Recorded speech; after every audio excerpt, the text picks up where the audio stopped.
Crown of the Shadow Alpha by MMG, narrated by BookZoro. Chapter 1. The Gravity of Silence. The air inside the stone arch tasted of burnt espresso and money, not the crisp, clean scent of new bills, but the heavier perfume of inherited wealth. Expensive cologne mingled with roasted coffee beans. Polished oak tables gleamed beneath amber pendant lights. Laughter rang too loudly from a group of legacy students near the window, their tailored coats draped carelessly over chairs that cost more than most monthly rents. Elena Vance did not belong here. Her thrift store hoodie was soft from too many washes, the cuffs frayed.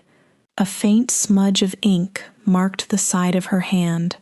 Her laptop hummed quietly in front of her, the screen illuminating her sharp cheekbones as she reread the same paragraph for the third time. She wasn't distracted by the paper. She was distracted by the ripples. They shimmered in the air, subtle distortions, like heat rising from asphalt. Most people couldn't see them. Most people weren't seers. Elena hated the word. It sounded theatrical, mystical, dramatic. To her, it simply meant she could feel when something was wrong. When someone lied, the air tightened. When someone was dangerous, it thinned. And when someone wasn't entirely human, it pressed. The cafe door opened. The ripples collapsed inward. Conversation didn't stop all at once. It dimmed, as if someone had slowly turned a dial. A laugh cut off mid-breath. A spoon clinked too loudly against porcelain. Caleb Thorne entered without spectacle. No raised voice. No smirk. No entourage theatrics, though two broad-shouldered enforcers followed at a respectful distance. He wore a charcoal gray overcoat tailored to ruthless perfection. The fabric draped across his shoulders like armor disguised as elegance. His dark hair was swept back, not styled to impress but to control. Every movement he made was economical, precise. He did not command attention. He absorbed it. Elena felt it immediately, the pressure shift, the way the air bent around him. Not heat, not distortion, absence. A void where emotional feedback should have been. He approached the counter. Marcus, the sophomore barista, with ink-stained fingers and too much ambition, went pale. "Tea, the usual, Mr. Thorne?" Caleb said nothing. He didn't nod, didn't blink, didn't soften. He simply looked at him. The silence lengthened. It thickened. Marcus swallowed. I have the premium roast you liked last week. And I made sure the cream was chilled exactly to 40 degrees. His voice cracked. On the house, of course. For the Blackwood. For you. The more Marcus spoke, the more he unraveled. His fear spilled into the open. His need to impress. His guilt over some minor imperfection Elena could practically taste in the air. Caleb didn't interrogate. He withdrew, and in that withdrawal, others filled the space with confession. Elena leaned back slowly in her booth. So that's his weapon, she thought. Silence as strategy. He wasn't ordering coffee. He was measuring loyalty. Then, his gaze shifted. It locked onto her. The ripple became a wave. Most girls would have flushed, looked away, pretended to check their phones. Elena held his stare. His eyes were not warm, not cold either. They were depthless, like staring into a well at midnight and realizing you can't see the bottom. He moved toward her table, boots striking hardwood, one measured step at a time. The cafe grew tight around her lungs. He stopped 3 feet away and waited. He didn't ask if the seat was taken, didn't introduce himself, didn't smile. 10 seconds. each one heavier than the last. He wanted her to break the silence, to justify her presence, to apologize for existing in his radius.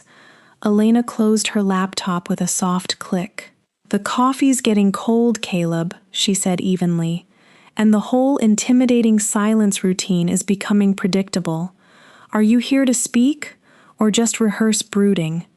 One of the enforcers behind him growled, low, animalistic.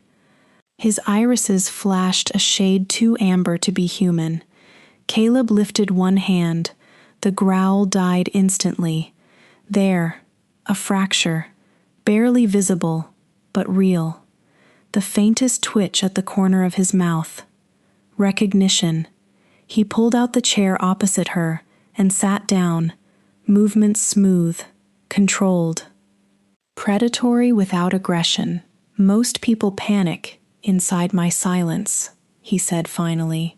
His voice was low, velvet dragged across gravel, calm, resonant, deliberate. "You evaluated it."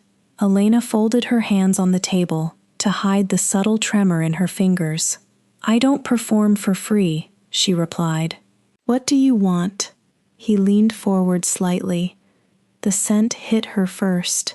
Pine after rainfall, cold stone, something ancient and feral beneath it all. "I want to understand," he said softly, "how a human girl with no legacy accessed the Silver Sun's private server at 02:14 last night." Her pulse did not spike. She made sure of it. "I have no idea what you're talking about." Silence again. But this one was different, focused. He wasn't scanning the room anymore. He was scanning her, her pupils, the pulse at her throat, the stillness of her hands, searching for the weakest fracture in her composure. The ripples around him didn't distort like other people's. They didn't shimmer with lies or fear. They consumed. "You're disciplined," Caleb murmured. "Impressive." His eyes sharpened. "But straight trees are the first to be cut down, and you're standing very straight, Elena." The threat wasn't loud. It was precise. He stood, untouched coffee, cooling behind him. He had never intended to drink it. The encounter had been the purchase. "Advanced strategy," he added casually. "Don't be late. Inefficiency irritates me." He turned. The enforcers followed, the door shut, and the cafe exhaled. Sound rushed back in, a sudden flood of conversation, clinking cups, forced laughter. Oxygen returned to the room. Elena remained still. Only when she looked down did she realize her hands were trembling. He hadn't shouted, hadn't insulted her, had barely spoken, and yet he had shifted the board. She had met a predator who hunted without claws, and he had just marked her as prey. Chapter 2, The Serpent's Bait. The text arrived at 11:11 p.m. Unknown number, no greeting, no signature. Library basement, room 4B, 8 p.m. tomorrow. Bring your advanced strategy notes. And tell your roommate. Elena stared at the glowing screen, her bedroom lit only by the dim desk lamp and the distant hum of campus generators. Outside her window, Crestview's Gothic towers cut into the night like black teeth. Most girls would have squealed. Most girls would have screenshot it, dissected it, romanticized it. Elena felt the quiet tightening in her chest, the instinctive awareness of prey stepping into a clearing. This wasn't an invitation, it was positioning. To catch a predator, she reminded herself, you accept the bait, but never the hook. She typed nothing back. He didn't need confirmation. The next evening, the university library loomed like a cathedral built for secrets. Stone gargoyles clung to the upper ledges. Tall, stained glass windows swallowed the last of the daylight. Inside, the air was cold and old. Dust, leather bindings, polished marble. Room 4B did not exist on the public directory. Elena had to bypass 2 authorized personnel-only placards and a heavy oak door that vibrated faintly beneath her fingertips. Not loud, not mechanical, alive. The lock clicked open after she slipped a bypass through the security panel. The moment she stepped inside, the air changed. Sleek glass walls replaced ancient stone, holographic projections hovered mid-air, territorial grids, supply routes, shifting heat maps of the Pacific Northwest. A long mahogany table cut through the center of the room like a war council altar, and at its head, Caleb Thorne. His overcoat was gone. Black shirt sleeves rolled to his elbows. His forearms were corded with lean strength, veins visible beneath pale skin. Not bulky, controlled, like a weapon designed for precision, not display. 4 others surrounded him. Sarah, platinum hair pulled into a severe braid, posture sharp as a blade. Her eyes were glacial. A dark-haired enforcer Elena recognized from the cafe. 2 others she did not. And Toby. Toby looked like he had accidentally wandered into the wrong horror movie. Varsity jacket, damp palms, a bead of sweat sliding down his temple. "You're late," Caleb said without looking up from the folder in front of him. His voice didn't rise. It didn't need to. "It's 8:01. Elena replied calmly, taking a seat. "I factored in time to bypass your invisible security." Sarah's lips curved faintly. Bold. For a human. The word carried weight. "Enough," Caleb said softly. The temperature in the room seemed to drop 5 degrees. He slid a thick folder across the polished wood toward Elena. Red tab. Official seal scratched out. "We're reviewing the Red Moon's expansion strategy," he said. "You enjoy trespassing in secure systems. I thought you might enjoy this." Elena opened it. Her breath nearly stalled. This wasn't academic theory. It was operational detail. Illegal silver running routes, weapon caches, names, 3 undercover hunters currently enrolled at Crestview. The ripples surged around Caleb, not chaotic, not anxious, focused. This was a test. He wasn't protecting the secret, he was weaponizing it. "Test a potential ally with a secret that could destroy you," she remembered reading once. "If they guard it, you gain loyalty. If they sell it, you gain a target. Serpent's bait." Her pulse slowed deliberately. "This is sensitive," she said evenly. "It's strategic," Caleb corrected. "If we miscalculate, we lose our standing. If we lose that, people bleed." He leaned back, watching her. "Do you have the stomach for complexity, Elena?" Before she could respond, crash. Toby stumbled, knocking a stack of tablets onto the floor. Screens scattered across polished wood. "I'm sorry! I'm so sorry!" Toby dropped to his knees, scrambling. Caleb didn't move to help, didn't scold, didn't comfort. He simply observed. "Toby," Caleb said conversationally, eyes still on Elena, "is our chaos variable. Every system needs one. Predictability breeds vulnerability." Toby's hands shook harder. "What's your variable, Elena?" Caleb continued. "Fear? Ambition?" She didn't look at Toby, didn't look at Sarah. She studied the map again. "My variable," she said softly, "is that I dislike being underestimated." She picked up a pen, circled a name. Not one of the hunters. A local politician listed as an ally. "This is your fracture," she said. "Not the Red Moon's supply line. Him. He's been accepting their money for 6 months." Silence fell like an executioner's blade. Sarah stood abruptly, her nails elongated, subtle but unmistakable, edges sharpening. "How?" she asked coldly. "Would you know that?" Elena met her gaze without flinching. "I saw his ripples at the cafe yesterday, when he spoke to Jax." A lie. She had hacked his offshore transfers before coming here. Caleb finally lifted his eyes from the folder, and something shifted. The void receded. In its place, calculation, respect. She had ignored the bait, and sharpened his strategy instead. "Sit down, Sarah," Caleb said quietly.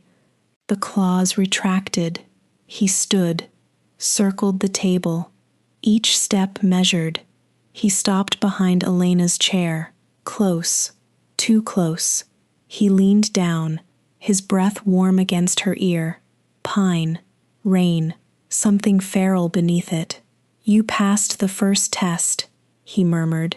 Her spine stiffened, but she didn't pull away. "Remember," he continued softly, "the greatest threat to a king isn't the enemy outside the gates." His hand rested lightly on the back of her chair. "It's the one invited to dine." "Good thing I'm not a king," she whispered. A pause. Then, a slow smile curved his lips. Not wide, not gentle, predatory. "No," he agreed. "You're something far more dangerous." His fingers brushed her wrist. "Electric. Strategists don't rule kingdoms," he said. "They decide which ones fall." Before she could respond, the lights flickered. Once, twice. Then the room flooded red. Sirens tore through the silence. Emergency protocol. The holographic maps glitched, replaced by perimeter breach alerts. The fort was compromised. No panic crossed Caleb's face. Only efficiency. "Toby," he snapped. "Plan B." Toby scrambled toward a hidden console. "Sarah," Caleb ordered. "Perimeter sweep." She vanished through a side door. Movements no longer human. Caleb's hand tightened around Elena's wrist. Iron, grounding, possessive. "Congratulations," he said, pulling her toward a concealed exit panel sliding open in the glass wall. "You just enrolled." The corridor beyond was narrow, dimly lit, humming with concealed power lines. Footsteps echoed in the distance. Not theirs. "Elena?" Caleb said quietly as they moved, eyes sharp and alive now. Not void, but flame. "Welcome to the pack." A distant explosion rattled the walls. He glanced at her once more. "Try not to get eaten." Chapter 3. The Scent of an Enemy. The attack on the library had lasted exactly 4 minutes and 12 seconds. A perimeter breach, a triggered alarm, a simulated collapse of internal systems. By the time Elena reached the surface exit, Caleb had already rerouted security, sealed access points, and identified the planted device as one of their own. A reflex test, not a threat. He hadn't looked relieved when it ended. He had looked satisfied. The real threat arrived the next morning. It announced itself with the cough of a vintage engine and the sharp tang of cheap gasoline cutting through the crisp campus air. Elena stepped onto the quad at 9:52 a.m., sociology textbook tucked beneath her arm. Students drifted across the grass in clusters. Scarves, laughter, autumn light filtering through gold leaves. And then the engine cut. Silence rippled outward. Jax. He leaned against a black vintage motorcycle, positioned deliberately across her path. The bike gleamed like a weapon, chrome flashing under the sun, leather seat worn in the way of something ridden hard and often. He was everything Caleb was not. Where Caleb was controlled, Jax was combustion. Dark hair falling into his eyes, tattoos crawling up his throat and disappearing beneath a sleeveless leather jacket, rings on every other finger. His grin was sharp and unapologetic. "Elena Vance," he drawled, pushing off the bike.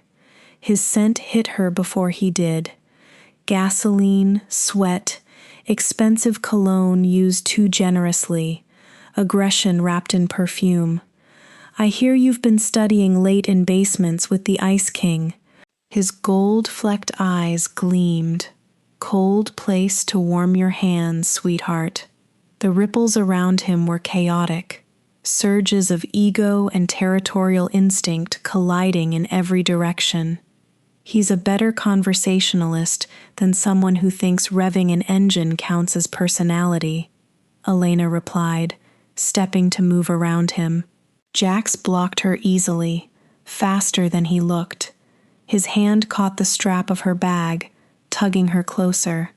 The motion was playful to an outsider, predatory to her.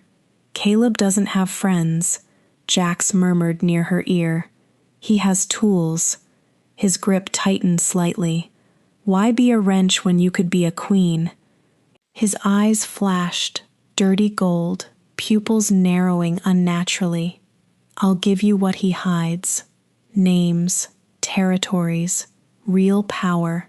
I'll show you what it's like to feel the moon instead of freezing under it. Elena's heartbeat remained steady, not because she wasn't afraid, but because fear was currency, and she refused to spend it. From the shadow of the clock tower, Caleb watched, still, unblinking. His enforcers shifted beside him, tension vibrating through their bodies, knuckles whitening, muscles coiled, waiting for permission, waiting to tear. Caleb gave none. Anger was easy. Anger was expected, but public violence would make him look reactive, jealous, territorial in the wrong way, so he chose something worse. He stepped into the sunlight, unhurried, carrying 2 cups of artisan coffee. Students parted instinctively. Jax, Caleb greeted mildly, as if discussing weather. Didn't realize sociology expanded its enrollment criteria. His eyes drifted to the motorcycle. Or are you just here to remind everyone the entrance exams remain undefeated? A ripple of suppressed laughter passed through nearby students. Jax's jaw flexed. He released Elena's bag, but didn't step back. Careful, Thorne, Jax sneered. Your pet here was about to start talking. Caleb handed 1 coffee to Elena without looking away from her face. His gaze flicked over her pupils. Breathing, posture, no fear. Good. Is that so? He asked softly. Then, finally, he looked at Jax. Thin smile. Then she's doing exactly what I instructed. Jax blinked. What? Elena is my new head of communications, Caleb said smoothly. If she's engaging with you, it's because I ordered her to. The quad quieted. Even the wind seemed to pause. Jax's confidence wavered. Just a fraction. You're bluffing. Am I? Caleb tilted his head slightly. I knew you'd be here this morning. Predictable patterns. You hover where you think you're least expected. He took a sip of coffee. Calm. Casual. I told her to feed you a set of coordinates for our next silver cache. Send your best men tonight. It'll save me the inconvenience of hunting them myself. The words weren't shouted. They were gifted. Like a puzzle Jax couldn't solve without looking foolish. Elena felt it then. The shift. Jax had come to dominate. Now he was calculating. If she was a plant, trusting her was suicide. If she wasn't, Caleb had just publicly framed her as one. Either way, Jax could no longer use her. His mouth twisted. Rage flaring. You think you're clever? No, Caleb replied lightly. I think you're impulsive. He stepped closer, lowering his voice. A wise man doesn't enter a dark room without knowing where the exit is. His eyes sharpened. Do you know where the exit is, Jax? For a split second, the quad felt like a battlefield. Then, Jax swung onto his bike. The engine roared, loud, aggressive, but it sounded less like a threat and more like retreat.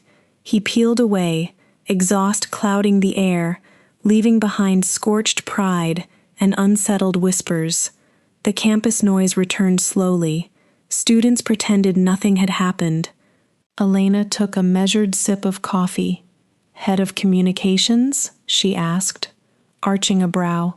"I don't remember accepting that promotion." Caleb's pleasant expression vanished instantly. The familiar void settled back into his expression. "I didn't appoint you," he said quietly. "I repositioned you." His gaze scanned the quad once more. In his mind, "You're a weapon I'm holding. He won't touch you again.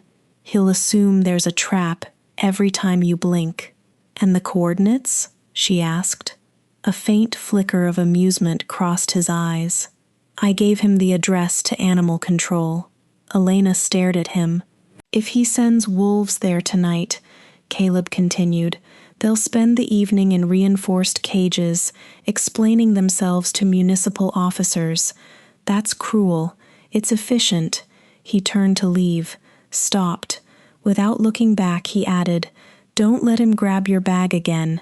The words were low, controlled, but edged. "It interferes with my concentration." Elena folded her arms. "Is that your version of protective?" A pause. "No," Caleb replied. "It's asset management." He walked away across the quad, coat moving like dark water behind him. Elena watched him disappear into the university's stone corridors. A strategist, a manipulator, a man who fought wars with embarrassment instead of blood. And yet, when Jax had touched her, Caleb's stillness hadn't been calm. It had been restraint. And restraint, she was beginning to understand, was far more dangerous than anger.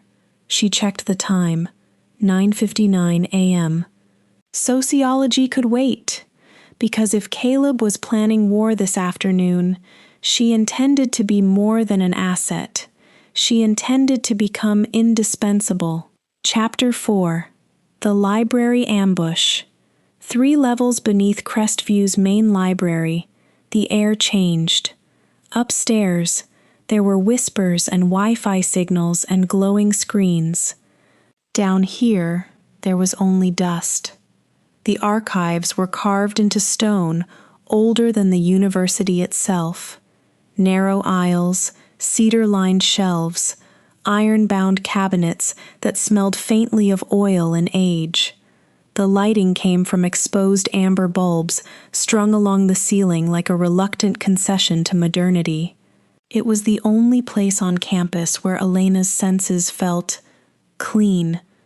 No digital interference, no electromagnetic static, just parchment, ink, history, and Caleb Thorne leaning against a bookshelf as if he owned the century. "You're looking at the wrong ledger," he said lazily, arms folded across his chest. "The pact wasn't ratified in 1782. Elena didn't look up from the brittle page she was scanning. "And how would you know?" "It was 1784, he replied. "My ancestor refused to sign anything during a Mercury retrograde. He claimed it clouded judgment." She snorted softly. "Even your bloodline schedules wore around astrology." "It isn't superstition," Caleb said mildly. "If it works." She turned a page, careful not to tear it.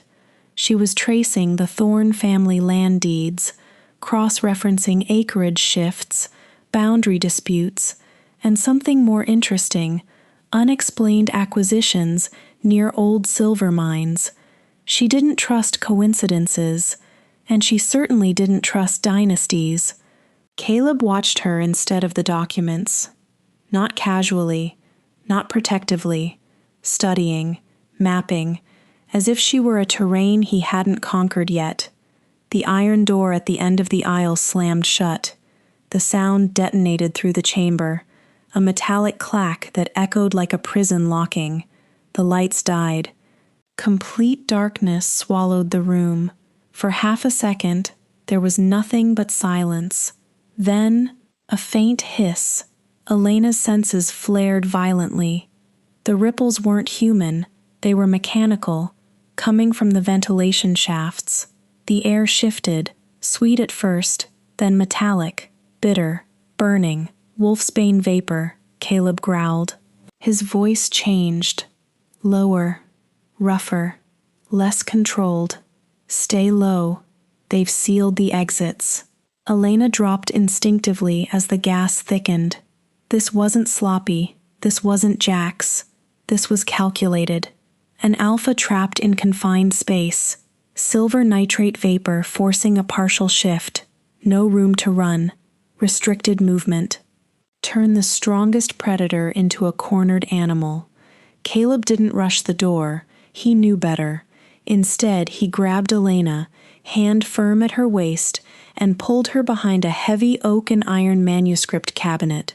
The wood scraped stone as he shifted it slightly, creating cover. "Caleb," she whispered. He was trembling. Not from fear, from restraint. His breathing came sharp and controlled, but his muscles were tightening unnaturally beneath his shirt. The gas was triggering his biology, forcing transformation without release. "Don't look at me," he gritted out. His fingers dug into the edge of the cabinet hard enough to splinter wood. "I'm a seer," Elena said quietly, reaching for him in the dark. "I don't get that luxury." Her hand found his chest. His heart was pounding violently, each beat heavier than the last. Heat radiated off him. His skin felt wrong, too tight, too alive. The vapor was doing exactly what it was designed to do. Make him lose control. His eyes ignited in the darkness, molten gold, not reflective, emissive. He shifted in front of her instinctively, shielding her with his body. One arm braced against the cabinet, the other wrapping around her, pulling her into the space between him and stone, a living wall. "They want me feral," he whispered, forehead pressing against hers. His breath was hot, ragged. "If I complete the shift in this concentration, I won't differentiate target from ally." His hand slid up her neck, fingers brushing her pulse. "I'll kill anything in the room, even you." He didn't say it. He didn't need to. "Then don't shift," Elena said firmly, cupping his jaw. His skin was scorching now. "Anchor." His eyes flickered. "Think," she urged softly. "Who benefits from this? Not Jax. He needs spectacle. This is silent, internal." Caleb forced a breath through his teeth. Inhale, exhale. He leaned into her scent. Vanilla and paper, and something uniquely Elena. His trembling slowed by a fraction. "Only one person knew we were here," he muttered. The realization sharpened his gaze. Sarah. The word was not angry. It was disappointed. A deeper wound. "She thinks I need claws to dominate," he said hoarsely. "She forgets strategy doesn't require teeth." He reached blindly into the cabinet behind him and pulled free a heavy silver letter opener, ornate, engraved with the thorn crest. Even in the dark, Elena could feel its weight. An heirloom. He didn't move recklessly. He moved precisely. Principle of leverage. He located the ventilation control panel by sound, the subtle vibration behind the wall. With controlled force, he drove the silver blade into the metal seam. Sparks cracked in the darkness. The hiss stuttered, then stopped. The air remained tainted, but no longer flooding. Caleb straightened slowly. His eyes still glowed, but clearer now, focused. He stepped toward the iron door. Instead of clawing at it, he measured the hinges, positioned his weight, and kicked. The impact wasn't wild, it was engineered. The hinges tore from stone. The door crashed into the hallway beyond. Silence greeted them. No footsteps, no visible attackers, just the faint echo of retreating strategy. The message was clear. The inner circle was compromised. Caleb's breathing gradually normalized.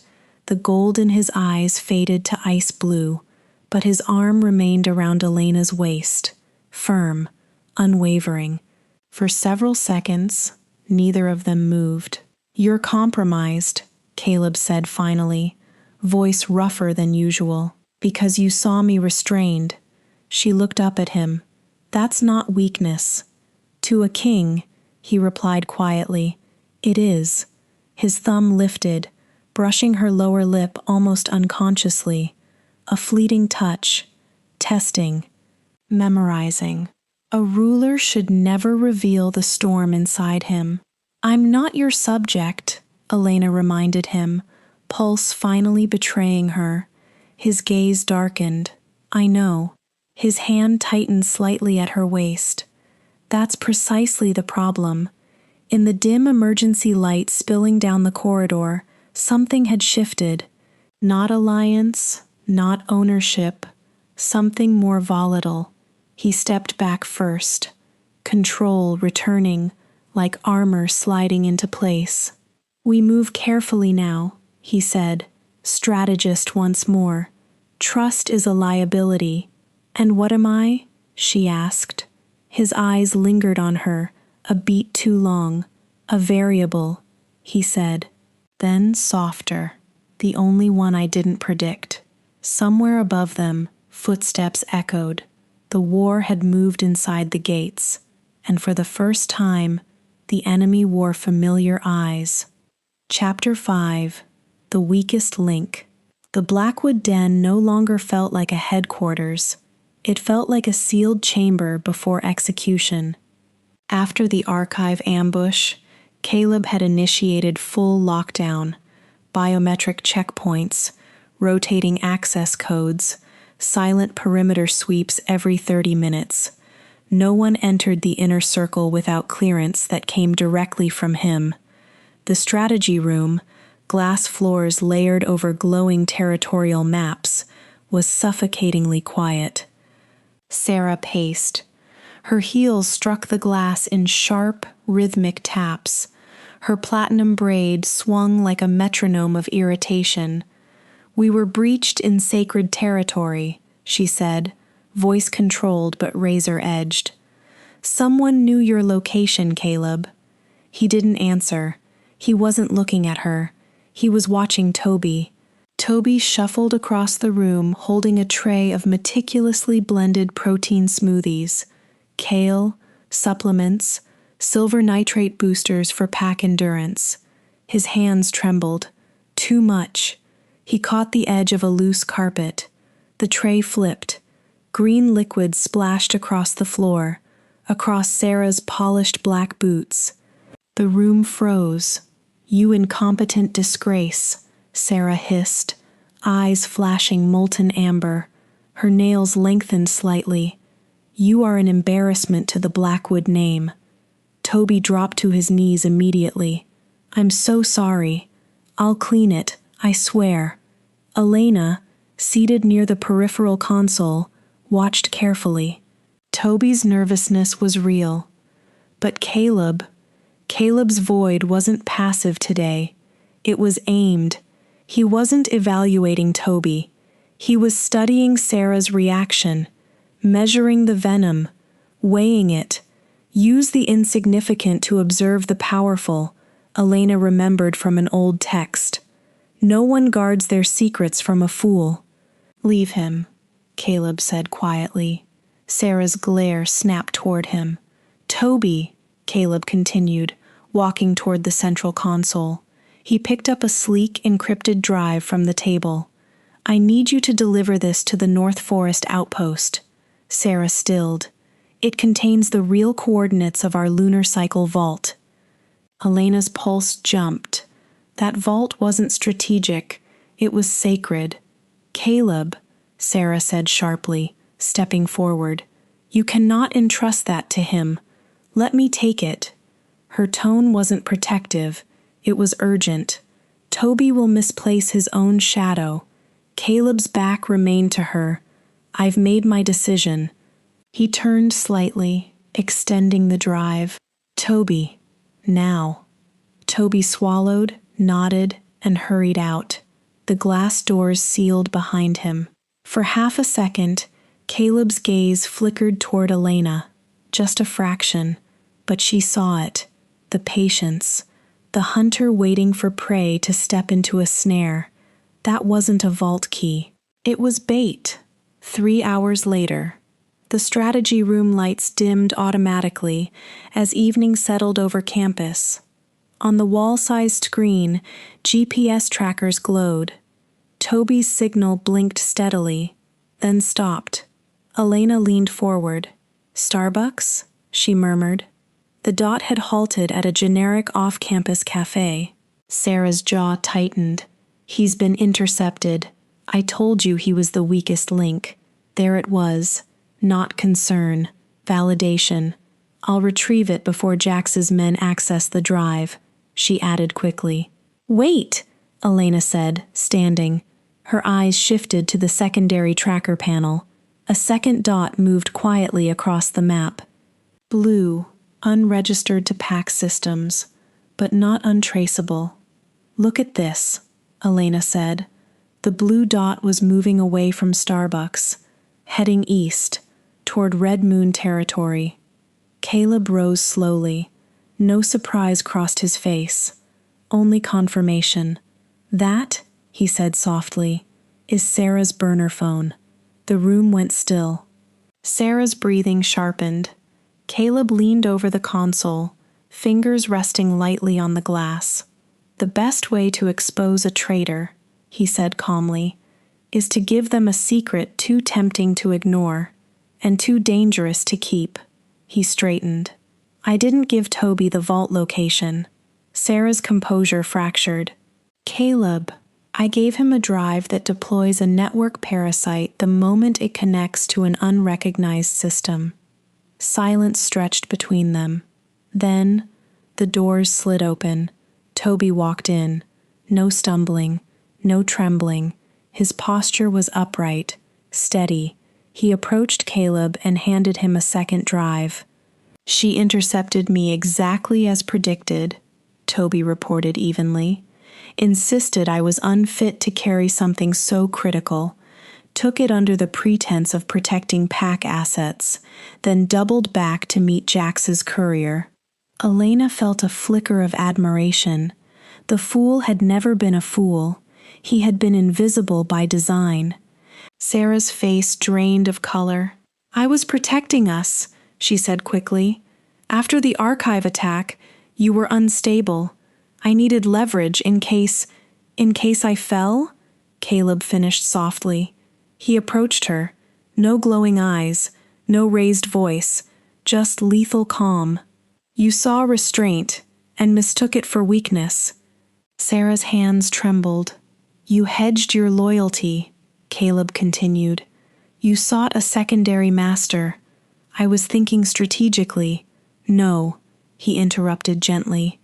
"You were thinking selfishly." He turned to Elena. "What is the punishment for a minister who attempts to sell the fort's keys?" The question wasn't rhetorical. It was evaluation. Elena held Sarah's gaze. The beta looked less like ice now, more like cracking glass. "Exile," Elena said steadily. Sarah's breath hitched.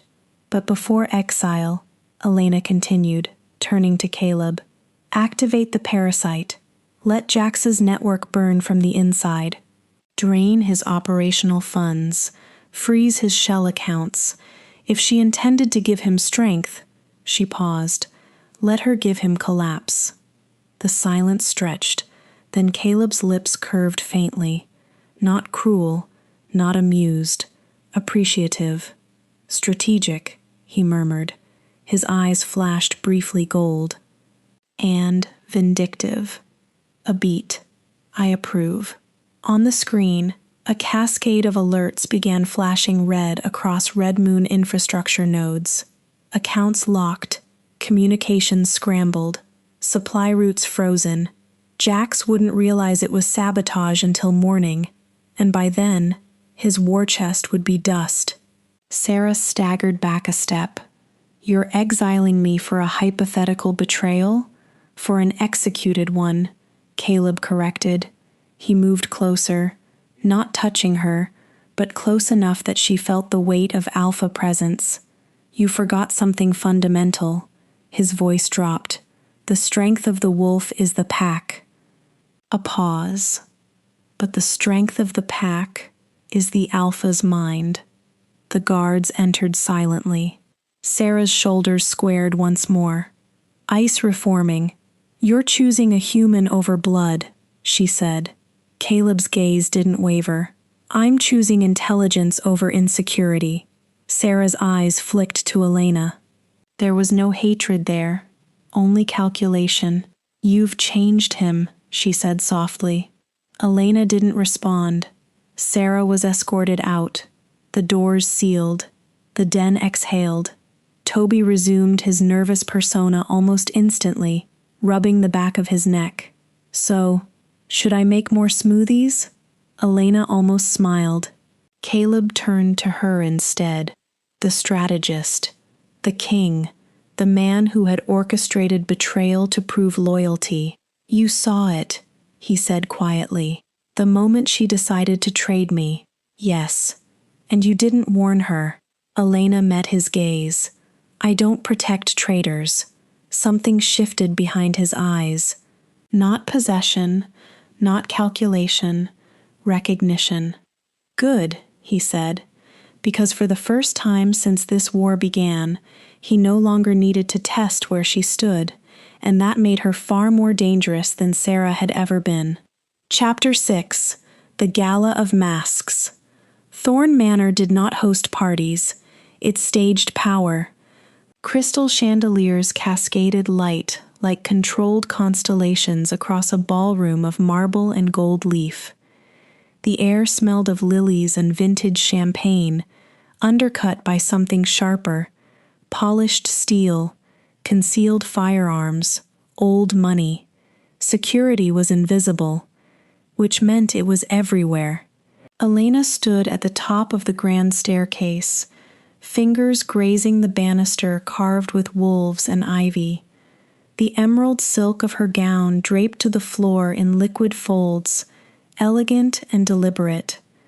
It hugged her frame with calculated modesty, beautiful but not vulnerable. Strapped to her thigh beneath the silk was her seer kit, thin metallic bands, frequency sensors, a palm-sized silver detector calibrated to spike at hunter-grade alloys, armor disguised as elegance. Below her, Caleb waited, black velvet tuxedo, gloved hands, hair slicked back with surgical precision. He looked less like a college heir and more like the architect of the room itself. His smile, when he saw her, was devastating, calculated, dazzling, cold. You look. His gaze traveled down and back up, slow but restrained, efficient. And you, she replied softly as she descended, placing her hand in his, look like you're about to foreclose on someone's future. A flicker of amusement passed through his eyes. Remember the plan, she murmured, as he drew her arm through his. Sama, flattery, no claws tonight. We let them lean closer to the knife, he agreed. The theory of the golden tongue. The ballroom was a masquerade of silk and porcelain. Masks hid half faces, but not intentions. The laughter flowed too freely. Conversations were layered, business beneath pleasantries, alliances beneath compliments. Elena's sensors pulsed faintly. Silver was present, not in weapons, in jewelry, disguised. Caleb guided her across the floor like a man born into marble halls. Heads turned, investors smiled, mothers whispered. Then, Dean Sterling, mid-60s, distinguished, silver hair, gold cufflinks, a ring on his finger shaped like a compass rose. Caleb approached him not as a rival, but as a devoted admirer. Dean Sterling, Caleb said warmly, Your campus security initiative is extraordinary. It's rare to see someone balance modern threats with respect for tradition. The dean's chest expanded visibly. Praise was oxygen. Coming from a thorn, that's high praise, Sterling replied. We value those who keep pests from the gates, Caleb added lightly. Subtle, layered. The dean laughed. Hook set. Elena drifted slightly, scanning. Her sensors vibrated against her skin. North corner, 5 donors. Each wore a small silver compass pin. Their frequency signatures matched. Low, constant hum. Organized. Predatory.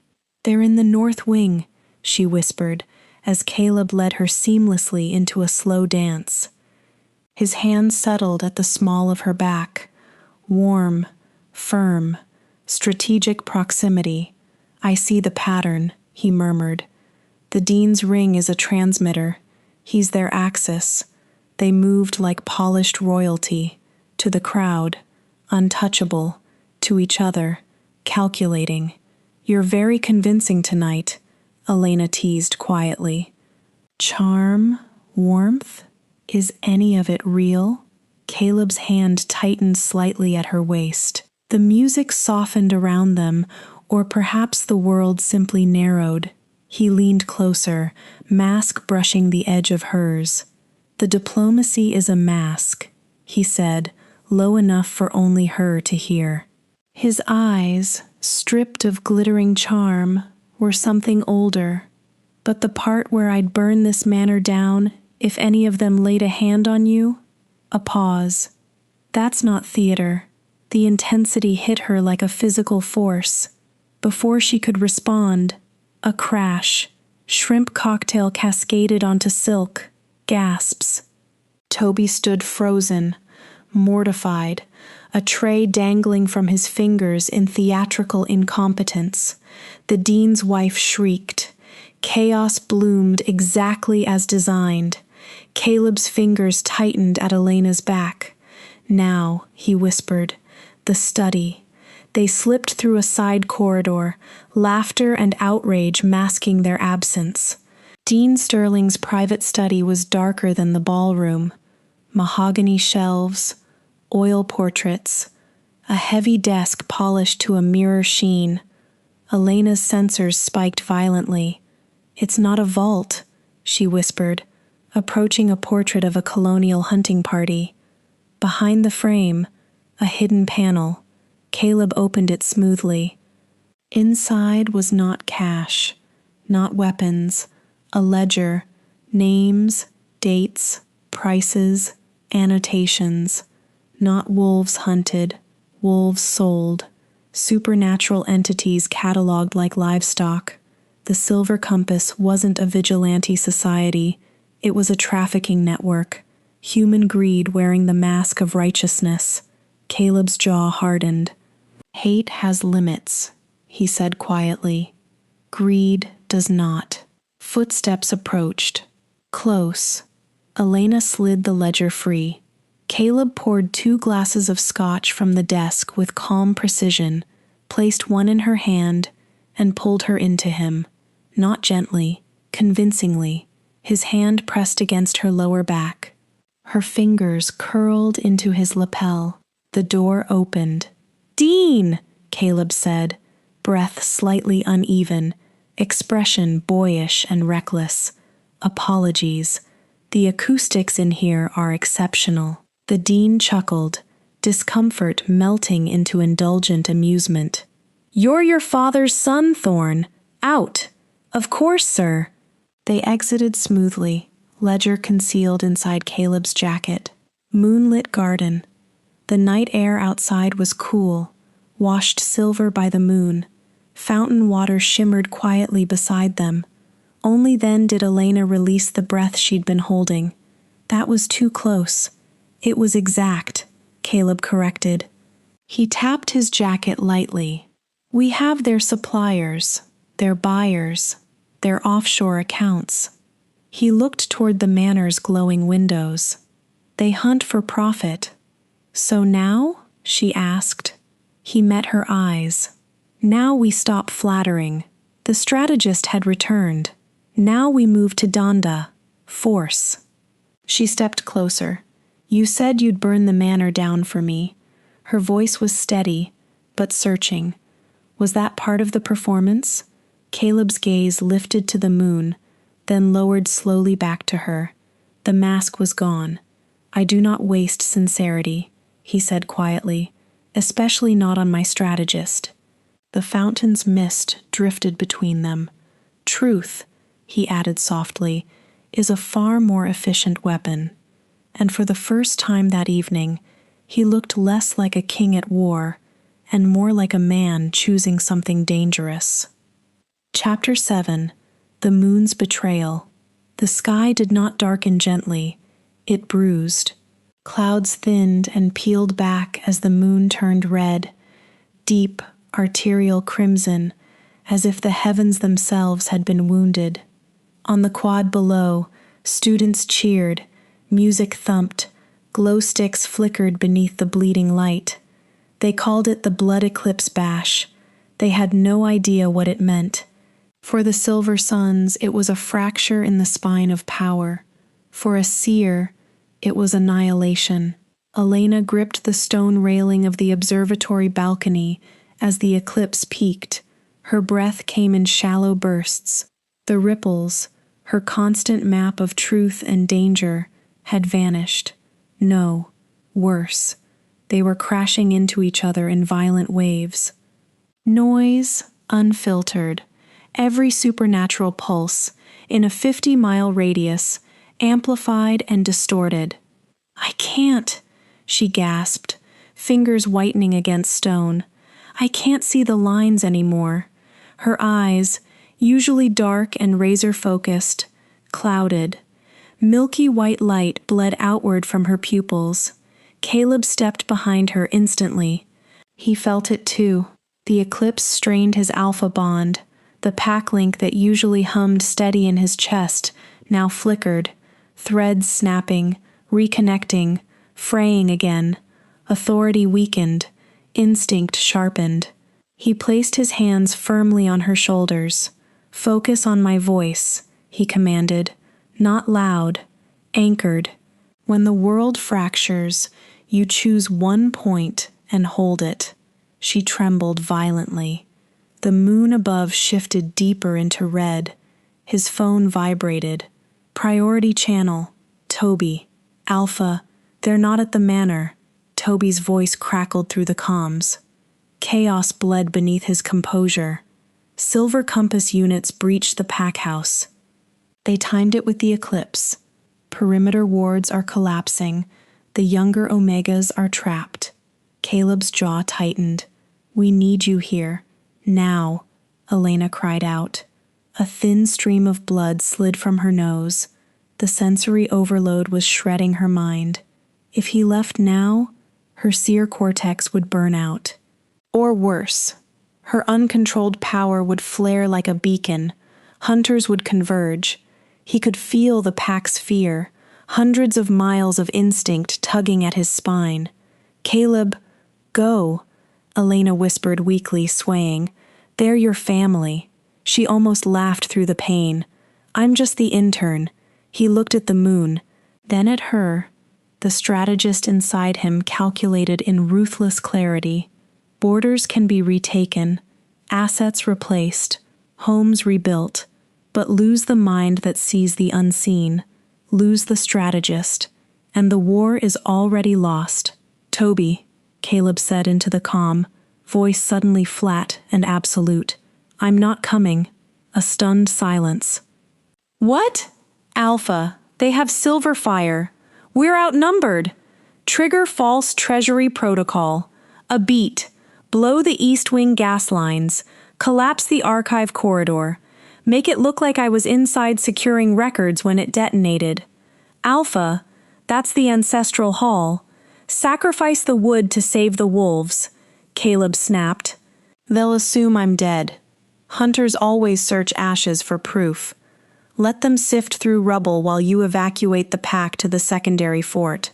I'll rendezvous in 1 hour. The line went silent. Then, "Yes, Alpha." Caleb dropped the phone. Elena's knees buckled. He caught her before she hit stone. He sat with her on the observatory floor, shrugging off his heavy coat and wrapping it around her trembling body. He pulled her against his chest, shielding her from the wind, from the sky, from the chaos. "Stay with me," he murmured, pressing his forehead to hers. "Breathe with me. Inhale, exhale." His heartbeat steadied deliberately. She locked onto it, the anchor. The red glow slowly began to fade as the eclipse shifted past its peak. Her breathing evened. Her eyes darkened back to human. "You chose me," she whispered, voice fragile but sharp beneath it. "You let your family home burn." His arms tightened reflexively. "I didn't choose a girl," he said quietly. He chose his words carefully. "I chose the one mind capable of rebuilding what burns." Her gaze sharpened. "So I'm strategy? You are vision," he corrected. "A king who sacrifices his eyes to save his boots eventually trips into a blade." Her lips twitched faintly despite the exhaustion. "And is that all I am? An organ?" The moonlight softened as red faded toward silver. Caleb lowered his head until his forehead rested against hers again. "You are the only equation I haven't solved," he admitted. His voice dropped. "And I do not tolerate unsolved variables." Before she could respond, her body stiffened, her gaze unfocused again. But this time, it wasn't chaos. It was clarity. A flash. The pack house engulfed in flames. Hunters retreating. Jack standing before a council. And a third figure, shadowed. Supposedly dead. Watching. Elena sucked in a breath. "They think you died in the explosion," she said, voice hollow with vision. "The compass will spread it by dawn, and under pack law, if an alpha falls without naming a successor." Caleb's eyes ignited gold. "Right of vacancy," he finished. "Jax has 48 hours to challenge and claim the throne." Silence hung between them. Then, a restrained, dangerous smile curved Caleb's lips. Perfect. The strategist inside him awakened fully. There is no better position than a ghost. He stood, lifting Elena effortlessly with him. "Let them mourn me," he said softly. Let Jax step into the spotlight. His eyes gleamed like molten metal. Because there is no better time to strike, he glanced once more at the fading eclipse, then from the grave. Chapter 8. The Divided Den. By dawn, the Blackwood pack house was ash. Smoke coiled into the sky like a funeral banner. News outlets called it a tragic gas line failure. Students posted filtered photos with broken heart emojis. But in the supernatural world, it was a coronation. Caleb Thorne was dead, and the wolves could feel it. The secondary fort was nothing like Thorne Manor. No marble, no chandeliers. No ancestral oil paintings watching from gilded frames. Just a narrow staircase above a 24-hour laundromat that smelled of detergent and overheated wiring. Inside the apartment, concrete floors, steel counters, fiber optic cables running like veins along the ceiling. Functional, invisible, perfect. Elena sat cross-legged on the floor, 3 laptops open, blue light carving shadows across her face. The eclipse had left her senses raw, but sharpened in a different way. Less mystical, more surgical. Jax called a council of alphas, she said without looking up. Campus gym. Tonight. He's invoking right of vacancy. Caleb stood near the small kitchenette, methodically cleaning a tactical blade. The scrape of cloth against steel was steady, meditative.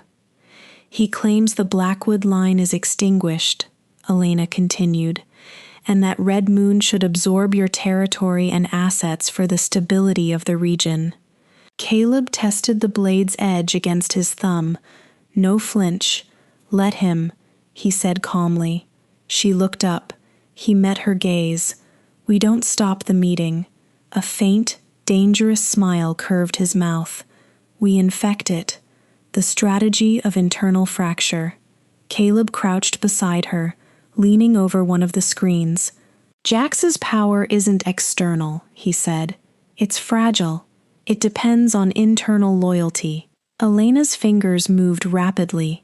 His 3 top betas manage finances and enforcement, she murmured. Marcus is the youngest. She paused. Marcus has been sidelined since Jax began dealing with the Silver Compass. He's traditional. He believes in territorial honor, not transactions. Caleb nodded once. Perfect. You want to recruit him? No, Caleb said softly. I want him angry. He stood. Send him the numbers. Anonymous. Show him the price Jax takes per wolf sold. No mention of me. Just tell him a friend misses the old Red Moon. Elena hesitated. You're not attacking Jax, she realized. I'm letting his own pack devour him. Peda upaya, divide and fracture. She sent the encrypted drop. Within seconds, Marcus's burner device pinged receipt. Operating from the shadows, Caleb activated a secure channel. Toby. Static crackled. Then Toby's hushed voice answered, Alpha. At the council tonight, Jax will demand Blackwood's financial codes. A pause. He thinks control equals legitimacy. Caleb's eyes flicked to Elena. Give him the honey trap accounts. Toby sucked in a breath. The ones flagged to trigger automatic federal audits? Yes. If he attempts to liquidate them, he inherits 6 months of human government scrutiny. Toby almost laughed. You're weaponizing the IRS. I prefer bureaucratic warfare, Caleb said dryly. Less blood, more paperwork. Understood. The line went dead. The Ghost King. Evening settled over the city, in neon blues and electric pinks. Caleb stood by the apartment window, silhouetted against the flickering laundromat sign below. No velvet suit tonight, just dark jeans, black coat, blade concealed at his hip. You're enjoying this, Elena said quietly. He glanced at her. Being dead, she clarified. He considered. At the manor, I was a symbol, he said. A prince. He looked around the stark apartment. Here, I am strategy without ceremony. His gaze lingered on her. And you're no longer just an intern. The space between them tightened. You're my co-conspirator. The word felt heavier than strategist. Her sensors beeped faintly. She frowned. Wait. She opened another file. Deep cache recovery from Jax's cloud. There's a deleted guest list for tonight, she murmured, cross-referenced with Silver Compass accounts. Her eyes widened. The dean isn't just attending. He ordered the Eclipse ambush. Caleb's jaw flexed. He wanted both of you destabilized, she continued. You weakened. Jax discredited. Then he absorbs the entire region under Hunter oversight. A private reserve. The blade in Caleb's hand sank halfway into the wooden table. No, he said quietly. We don't just dismantle Jax. His eyes lifted, cold and lethal. We dismantle the compass, the divided den. The gymnasium was packed. Through hacked security feeds, they watched the crowd. Red moons on one side, neutral packs along the bleachers. Silver Compass observers disguised as faculty, near the back. Jax stood at center court like a victorious general. Caleb Thorne is gone, he shouted, voice echoing off metal rafters. The old dynasty has burned. Tonight, we unite. Applause. Howls.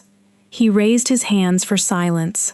Behind him, the massive digital scoreboard flickered. Elena leaned closer to her screen.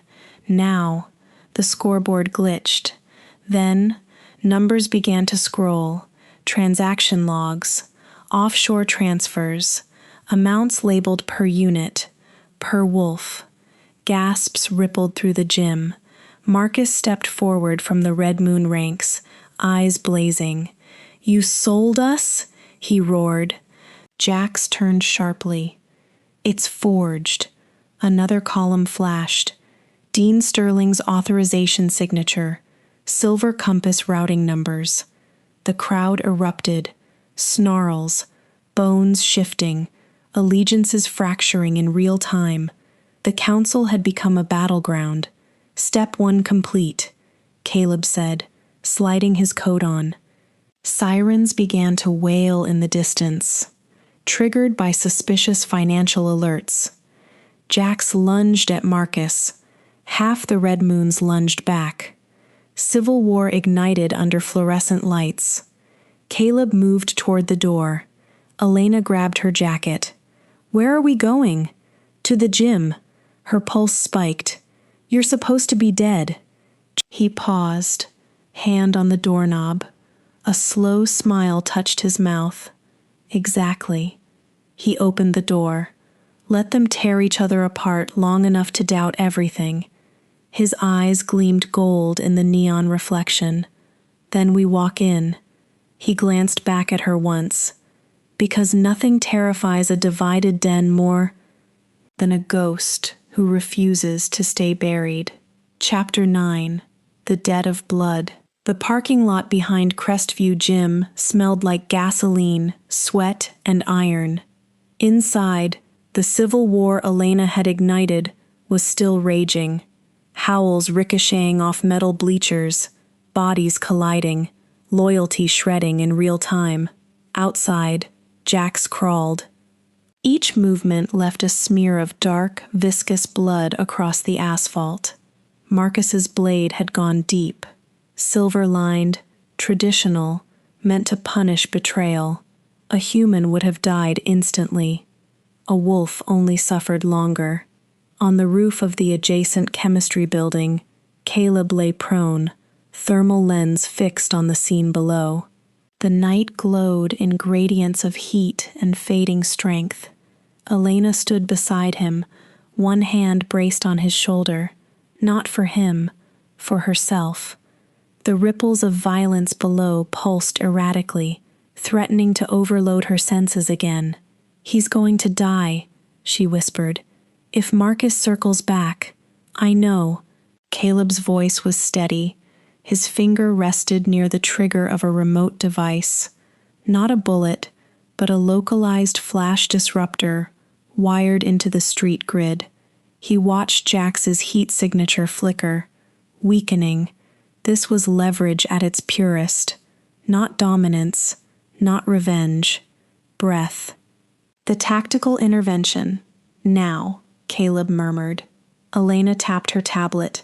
The parking lot plunged into darkness as localized EMP pulses blew the streetlights in a tight perimeter. Engines stalled. Cameras died. The night swallowed everything. Marcus and his wolves howled in confusion.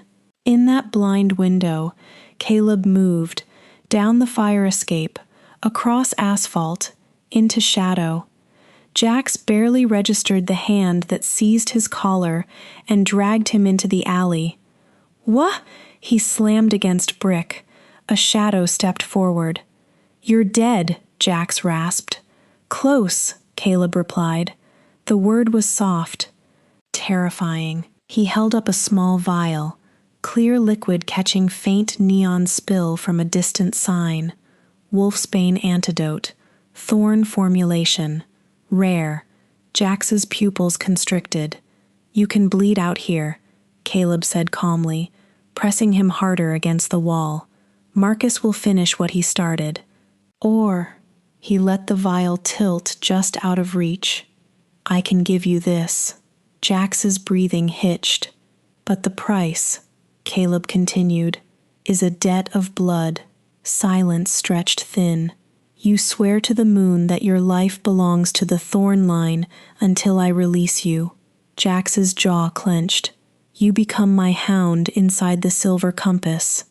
Blood dripped between them. Deal, Jax wheezed. Pride fractured by survival instinct.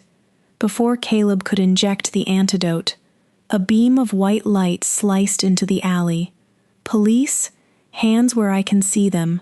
A man stepped forward. Mid-40s, trench coat, sharp eyes that didn't flinch. Detective Miller. His gaze locked on Caleb with unsettling clarity. Well, Miller said dryly, this is awkward. He gestured slightly with his flashlight. I was under the impression you were currently deceased, Mr. Thorne. His hand hovered near his holster. Care to explain why the dead are conducting alleyway negotiations? The null. Elena's voice crackled in Caleb's earpiece. Caleb, he's a null. Her voice was tight. I can't read him. No ripples. No distortion. He's invisible to my senses. A human anomaly. A wild card. Triggering distraction, she said quickly. Move. Behind Miller, alarms detonated inside the chemistry building. Fire suppression systems burst, spewing thick white foam into the alley. Visibility collapsed. In one fluid motion, Caleb jammed the antidote into Jax's arm. The alpha convulsed, then gasped as the silver began to purge.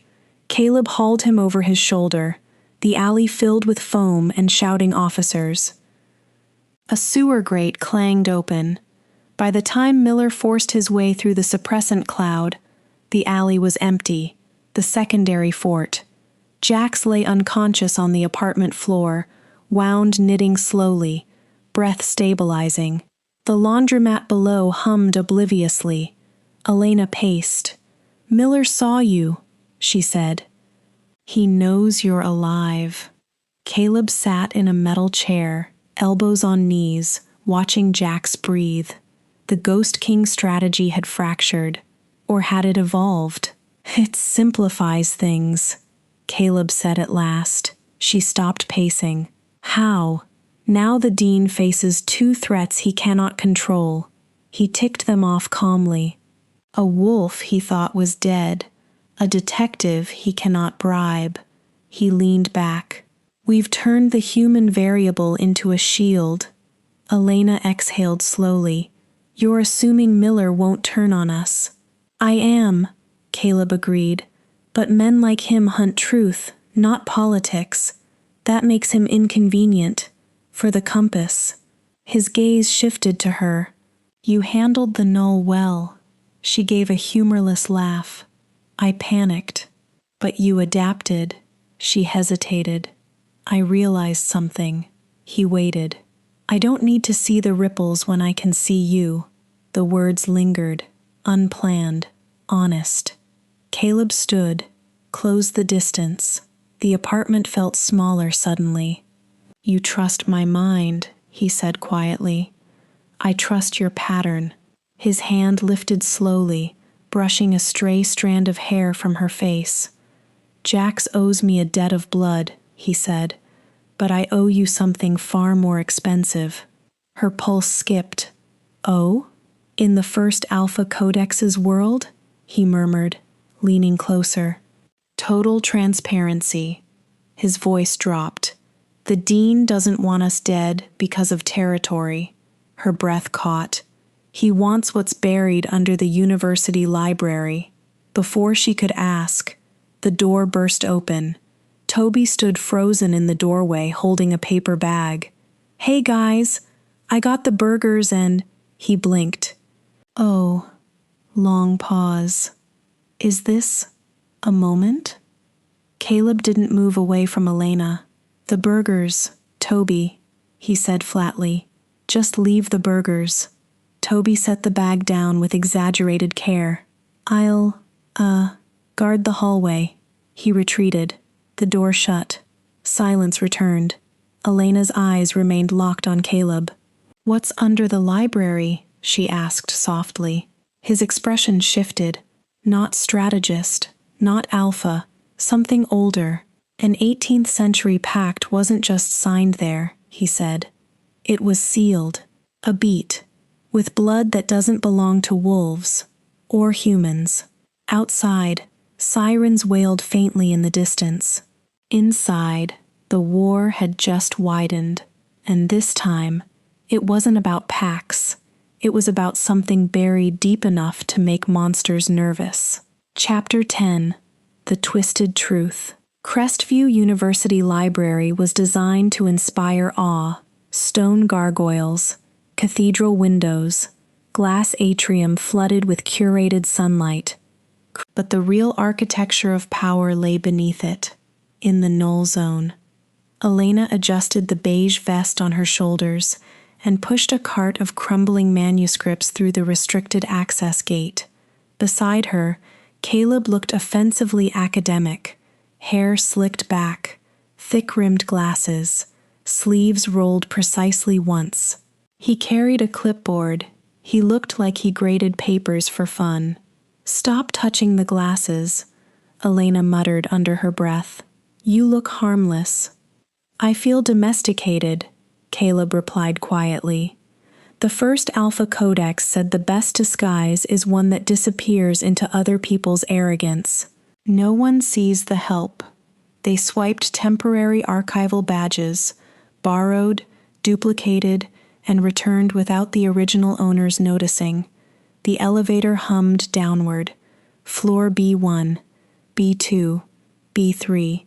Below that, manual override only. Caleb inserted a mechanical key they'd extracted from an old maintenance file. The elevator descended further. The air changed, heavier, metallic. When the doors opened, Elena staggered slightly. The ripples, gone, not muted, erased. Her senses, usually alive with vibration, hit silence so complete it felt like sensory deprivation. She grabbed the wall instinctively. Caleb's hand was on her elbow immediately. Not alpha energy, not dominance, presence. "I've got you," he murmured. She nodded once, swallowing vertigo. The corridor ahead was lined with lead panels riveted into stone. Ancient iron braces reinforced the archways. No Wi-Fi, no signal. The null zone wasn't just shielded. It was buried. The dean stores something called the Ledger of the First Moon down here, Caleb whispered as they walked. It supposedly maps every ley line intersection in the northwest, so he can track pack vulnerability during lunar shifts, Elena finished. Yes. They reached a vault door at the corridor's end. Massive, iron, clockwork, no digital entry, just brass gears and an old-fashioned tumbler system. Toby's voice crackled faintly in Caleb's lapel mic. "I'm loop-feeding the main lobby cameras," Toby whispered. "Down there, though, your analog. Also."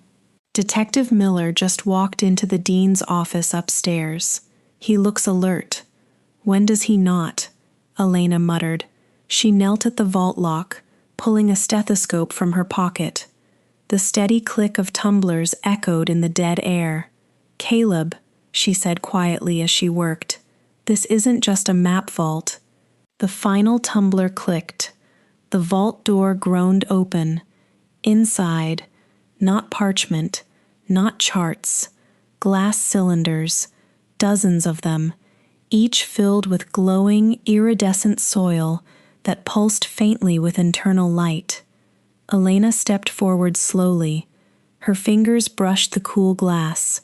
The faintest vibration hummed beneath it. "This isn't cartography," she whispered. Her eyes widened. "It's extraction." Caleb stared at the glowing contents. "Celestial mercury," he breathed. She nodded. "Ley line condensation. When enough supernatural energy converges at fault intersections, it crystallizes in the soil." She turned toward him. "It's lethal to wolves." He held her gaze without blinking. "And humans?" She exhaled. "Power source." Near-infinite conductivity, clean burn. One cylinder could power a city grid for decades. Silence settled like ash. The university wasn't an institution, it was a mining operation, and wolves weren't enemies. They were obstacles. A slow clap echoed from the shadows. Measured, mocking, Dean Sterling stepped into the light, flanked by two men in tactical gear. No masks now. Professionals. Impressive deduction, the dean said calmly, though incomplete. His gaze lingered on Caleb, a king playing librarian. I always suspected your arrogance would be your downfall. He shifted to Elena. And the seer. How disappointing. In the null zone, your little vibrations mean nothing. Elena straightened. I don't need ripples to see greed. The dean's smile thinned. You've stumbled into something far above your station. 10 minutes ago, Elena replied evenly, lifting her phone. I activated a dead man's switch. If I don't input a code every 30 minutes, your extraction site coordinates and compass donor list get sent to Detective Miller and every investigative newsroom I could find. The mercenaries shifted slightly. The dean's eyes hardened. You're bluffing. Test her, Caleb said calmly, stepping subtly in front of Elena. His shoulders broadened, not a full alpha release, but enough to shift the temperature in the room. She dismantled Jax with a spreadsheet. Do you want to see what she does with evidence?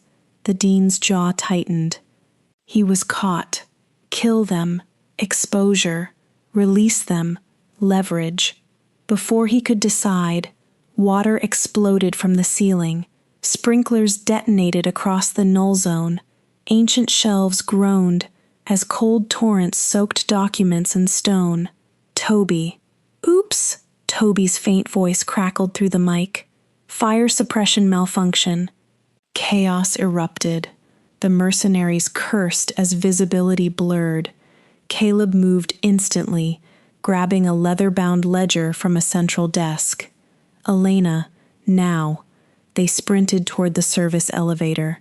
Water poured like rain in a flooded cathedral. The doors slammed shut just as a mercenary lunged forward. The elevator began its ascent. Water dripped from Elena's hair. She laughed, sharp, breathless. 48 hours, Caleb said, examining the ledger. That's how long before he realizes your dead man's switch was. An automated gourmet pizza order to his private residence every 30 minutes, she finished, grinning. Delivered under the name Celestial Mercury. Caleb stared at her. You weaponized takeout. It bought us time. He stepped closer as the elevator rose. Water slid down the glass of his fake academic lenses. You are, he said slowly, the most alarming person I've ever met. She tilted her chin up. Terrifying? Brilliant. He removed the glasses. The harmless PhD mask vanished. Remind me never to lie to you. Her heartbeat quickened. Too late for that, Alpha. The elevator chimed. The doors opened to the dim upper stacks. They stepped out. Above them, the library looked unchanged. Students studied. Pages turned. Knowledge circulated. Below, a mine pulsed quietly. And now, they had proof. The war was no longer about Pax or pride. It was about power buried under foundations. And the dean had just learned something critical. The Ghost King wasn't hunting territory anymore. He was hunting truth. Enjoying the story so far? Don't forget to like the video, subscribe to the channel, and let us know your thoughts in the comments. Chapter 11. The Laughing Assassin. The Crestview Spring Carnival was chaos weaponized as joy. Neon lights flickered against the night sky. The air smelled of sugar, grease, and overheated machinery. The tilt-a-whirl shrieked like something alive, and laughter burst in unpredictable waves across the quad. For most students, it was pre-finals relief. For Caleb and Elena, it was a battlefield disguised as cotton candy. "I cannot believe I'm wearing this," Caleb muttered. He stood in the middle of the crowd in a faded Go Wolves hoodie, cargo shorts, and a backwards baseball cap. In one hand, he held a giant pink stuffed unicorn with a crooked smile and glittering wings. He looked aggressively average. Elena, in a soft yellow sundress and white sneakers, slipped her arm through his. "You look painfully human," she said sweetly. "It's working." He scowled slightly. "I feel like prey." The first Alpha Codex said, "Invisibility is achieved by becoming background noise," she replied. "Right now, you are noise." The dean had escalated. The laughing assassin was in play, a mercenary known for spectacle, clown mask, theatrical kills, and an obsession with public chaos. The perfect predator for a carnival, the mask of the ordinary. They moved slowly through the crowd. Caleb's senses strained, too many scents layered over each other. Sugar, sweat, cheap cologne, grease, gun oil. He couldn't rely on instinct here. Too much signal. He had to observe patterns. Who wasn't laughing? Who wasn't distracted? Elena squeezed his arm subtly. "Photo booth," she said, pulling him toward a curtained stall glowing pink. "We do not have time. It's strategic." She pushed him inside. The curtain snapped shut. The space shrank instantly. Warm, close, quiet compared to the outside chaos. The camera blinked. Flash 1. Caleb stared at the lens with a faint scowl. Flash 2. Elena leaned closer, whispering against his ear. Dart game. 6 o'clock. Clown mask. Silver wire in his left sleeve. Flash 3. Caleb's hand slid instinctively to her waist, pulling her closer, not for affection, but to block the curtain gap. His gaze dropped to her face instead of the camera. The flash captured it. That look, unfiltered. Flash 4. He leaned closer, lips brushing her ear. "If we die tonight," he murmured, "I'm haunting your laptop for making me carry this unicorn." The camera printed with a mechanical whir. They stepped back into noise. The hall of mirrors.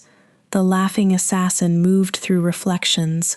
The clown mask grinned in warped angles, wide red smile, hollow eyes. He didn't draw a gun. He drew a silver wire garrote, elegant, silent. Caleb slowed. "Toby," he murmured into the mic hidden beneath his cap. "Status. I'm at the Ferris wheel controls," Toby whispered. "Speaker override ready. On my mark." They drifted casually toward the hall of mirrors. Caleb handed Elena the unicorn. "Hold this," he said. "I need to tie my shoe." He crouched. The assassin accelerated. Reflections fractured him into a dozen masked grins. 3 steps away. Now. The carnival music cut abruptly. A shrieking feedback loop exploded from the overhead speakers. High frequency. Targeted. The assassin staggered. His gloved hands flew to his ears as the tactical earpiece embedded beneath the mask overloaded. He collapsed against a mirror, disoriented. Caleb moved like gravity. One precise strike to the wrist. The garrote dropped. Another to the knee. The assassin crumpled fully. The crowd assumed it was part of the show. Applause broke out from somewhere near the funnel cake stand. Caleb removed the mask. The mercenary's eyes were furious, but unfocused. He could kill him now. Efficient. Permanent. Instead, Caleb looked at the unicorn. Public humiliation. 10 minutes later, the carnival's central flagpole had a new decoration. The laughing assassin was bound upright with bright pink unicorn stuffing wrapped around him like festive rope. A handwritten sign hung around his neck. I tried to steal the Alpha's girl, and all I got was this stupid unicorn. Students gathered, laughing, phones recorded, memes were born instantly. By the time Detective Miller pushed through the crowd, expression unimpressed as always, the assassin's legend was already dying in real time. Miller glanced at the sign, then at Caleb, still in hoodie and cap, now licking grease from his thumb like a normal guy. "You have the worst timing," Miller muttered under his breath. Caleb shrugged mildly. "Carnivals are dangerous." Miller cuffed the assassin. "Dead men don't attend fairs, Thorne." Caleb tilted his head slightly. "Must be mistaken identity." Miller stared at him for a long beat, then walked away. The photograph. Later, under the dim glow of a cotton candy cart, Elena pulled the photo strip from her pocket. 4 frames, 4 moments. The third one lingered, Caleb's hand at her waist, his expression unguarded. No alpha, no strategist, just him. "I'm keeping these," she said lightly. He studied the 4th frame, the one where he was looking at her like the carnival didn't exist. "The strategy is failing," he said quietly. She looked up. "I'm beginning to value the asset more than the mission." There was no sarcasm in his voice, no mask. She folded the strip carefully and tucked it into her dress pocket. "Maybe," she said softly, stepping closer, "the asset was always the mission." For once, Caleb didn't have a counter-argument. And in a war of strategy and shadows, that might have been the most dangerous development of all. Chapter 12. The Strategy of Distance. Morning came soft and gray over Crestview. Mist curled across the quad like something reluctant to leave. Inside the secondary fort, there was no softness, only screens. Caleb stood in front of a wall of digital feeds. Traffic cams, hacked campus security, thermal overlays of dorm corridors. On 3 separate screens, Dean Sterling's mercenaries moved with quiet efficiency through student housing. They weren't searching for wolves. They were searching for one human girl. Caleb didn't blink. He simply watched and calculated. He had made an error. By keeping Elena close, by standing beside her at the carnival, by letting her become visible, he had turned her into the dean's most valuable target. A strategist does not expose the jewel, he hides it, or convinces the world it is glass. The cold calculation. Elena entered carrying 2 cups of coffee. Her hair was still damp from a rushed shower, her eyes sharp despite the lack of sleep. "The dean's accounts are frozen," she began, "but celestial mercury shipments are still routing through a warehouse off I-9. If we strike tonight, there is no we." The words cut clean, flat, no warmth. She stopped mid-step. "Excuse me?" Caleb didn't look at her. He leaned against the steel desk, posture relaxed, voice clinical. "The internship is over." Silence thickened. "You've been effective," he continued, "but your seer spikes are attracting attention. I can't have a human liability attached to a rebuilding pack." The coffee trembled slightly in her hands. "You're lying," she said quietly. "This is strategy, distance theory. You're trying to make the dean believe you've discarded the treasure." "I don't operate on emotion," Caleb replied coolly. "I operate on survival." Now he looked at her, and his eyes were ice. A king who values his strategist over his crown invites collapse. "I'm choosing the crown." The words hit harder than any blade. "You're a coward," she whispered. The ripples around her fractured. Anger, hurt, defiance. "You think pushing me away makes you untouchable? It makes you alone. I was born alone," he said softly. "Toby will take you to the train station. Your tuition has been wired. We're even. The most strategic lie he'd ever told. She set the coffee down carefully, then walked out. The door slammed hard enough to rattle metal frames. Caleb didn't move. Not until her footsteps faded. Only then did his shoulders drop. He reached into his pocket, pulled out the photo strip from the carnival. His thumb lingered over the third frame. "Alpha," Toby whispered from the kitchenette shadow. "Mercenaries are pinging her phone. Let them." Caleb's eyes ignited gold. "The device I gave her is broadcasting from the manor ruins. Route them to the basement. Trigger silver nitrate sensors once they breach. And Elena? Shadow her," Caleb said, voice deadly calm. "If she's touched, forget the strategy. A beat. Kill everyone. The third path." Elena did not go to the train station. She went somewhere far more dangerous. The Stone Arch. The cafe smelled of espresso and arrogance. She sat in the same corner booth where everything had begun. Laptop open, eyes unfocused, watching, feeling. The ripples on the street outside shifted. A black SUV pulled up.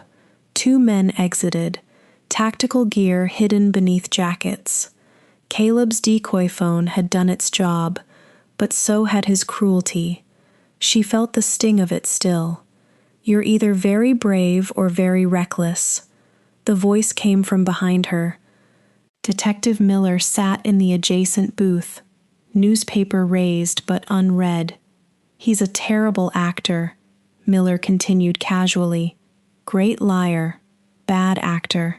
Elena didn't turn. "You're following me. I'm investigating arson, human trafficking, and a suspiciously resurrected trust fund heir," Miller replied. She closed her laptop slowly. "You saw through him. I see through everyone," Miller said dryly. "Occupational hazard." He folded the newspaper. "I have a warrant for the deep archives. The null zone." Her heart thudded. "The shielding blocks my tech. I need someone who can sense what's underneath." "You can't read ripples," she said carefully. "I don't need to," Miller replied. "I need someone who can." She looked toward the window. The SUV idled, mercenaries scanning, waiting. Caleb's strategy was working. The dean believed she was discarded, but discarded pieces can move independently. "You want my help," she said. "I want the truth." She studied him. A null, uninfluenced by supernatural pressure, unimpressed by power, and unlike Caleb, not pushing her away. "I'll help," she said finally, "but we do this my way." Miller arched a brow. "And what's your way?" She stood. The ripples steadied. "When kings fail to protect the state, the people become the army." Outside, the SUV doors opened. Mercenaries stepped out. Miller glanced at them once. "Friends of yours?" "No," she said calmly. "They're his mistake." She slipped her phone into her pocket. Not the decoy, the real one. And somewhere across town, Caleb felt a subtle shift in the pattern. The jewel he tried to hide had just chosen her own battlefield. And this time, she wasn't playing the strategist behind a king. She was stepping onto the board herself. Chapter 13. The Enemy's Enemy. Rain turned Crestview into a watercolor of gray and silver. It didn't fall in drops. It fell in sheets, heavy enough to blur headlights and drown footsteps. Elena sat in the passenger seat of Detective Miller's unmarked sedan, watching the wipers scrape arcs through the storm. 2 blocks ahead, Service Entrance 7 loomed, unmarked steel door, security light flickering above it. "The back artery of the mine. You're either fearless," Miller said, checking the chamber of his service weapon, "or spectacularly reckless." "Both," Elena replied quietly. He gave her a sideways look. "If Thorne finds out I'm using his favorite chess piece to bypass a null zone, he won't file a complaint." "He won't find out," she said. She closed her eyes. Even through rain and lead-lined distance, she could faintly sense movement at the Thorne Manor ruins. Chaos Caleb had deliberately ignited. "He's playing suicide bait," she continued. "He thinks he's the only one moving pieces." Miller started the engine. "And you're not?" She opened her eyes. "I'm done being moved." The third force. They slipped through the service entrance during a guard rotation Miller had timed down to the minute. Inside, the corridor narrowed. Lead panels reinforced concrete walls. Iron braces bolted overhead. The ripples died instantly. Elena swayed, but didn't reach for anyone this time. She inhaled slowly. When the senses fail, the intellect becomes the lantern. She counted steps, listened to machine rhythms, tracked airflow. Miller glanced at her. "You good? Better without noise," she said. They descended into the core chamber. It opened before them like an underground cathedral. Massive, industrial cranes hung from the ceiling. Extraction rigs drilled into glowing seams of iridescent soil.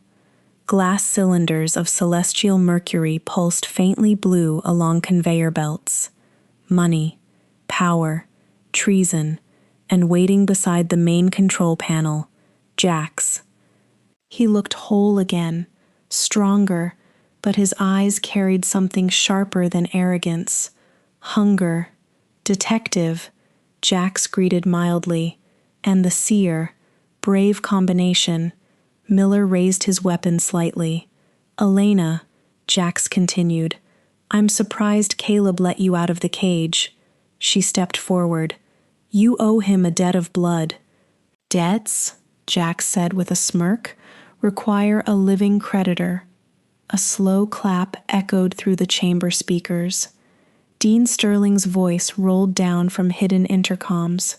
"Miss Vance, I do admire initiative." 3 mercenaries emerged from behind extraction machinery, rifles trained on Miller. "Careful," one of them muttered. Miller didn't lower his weapon.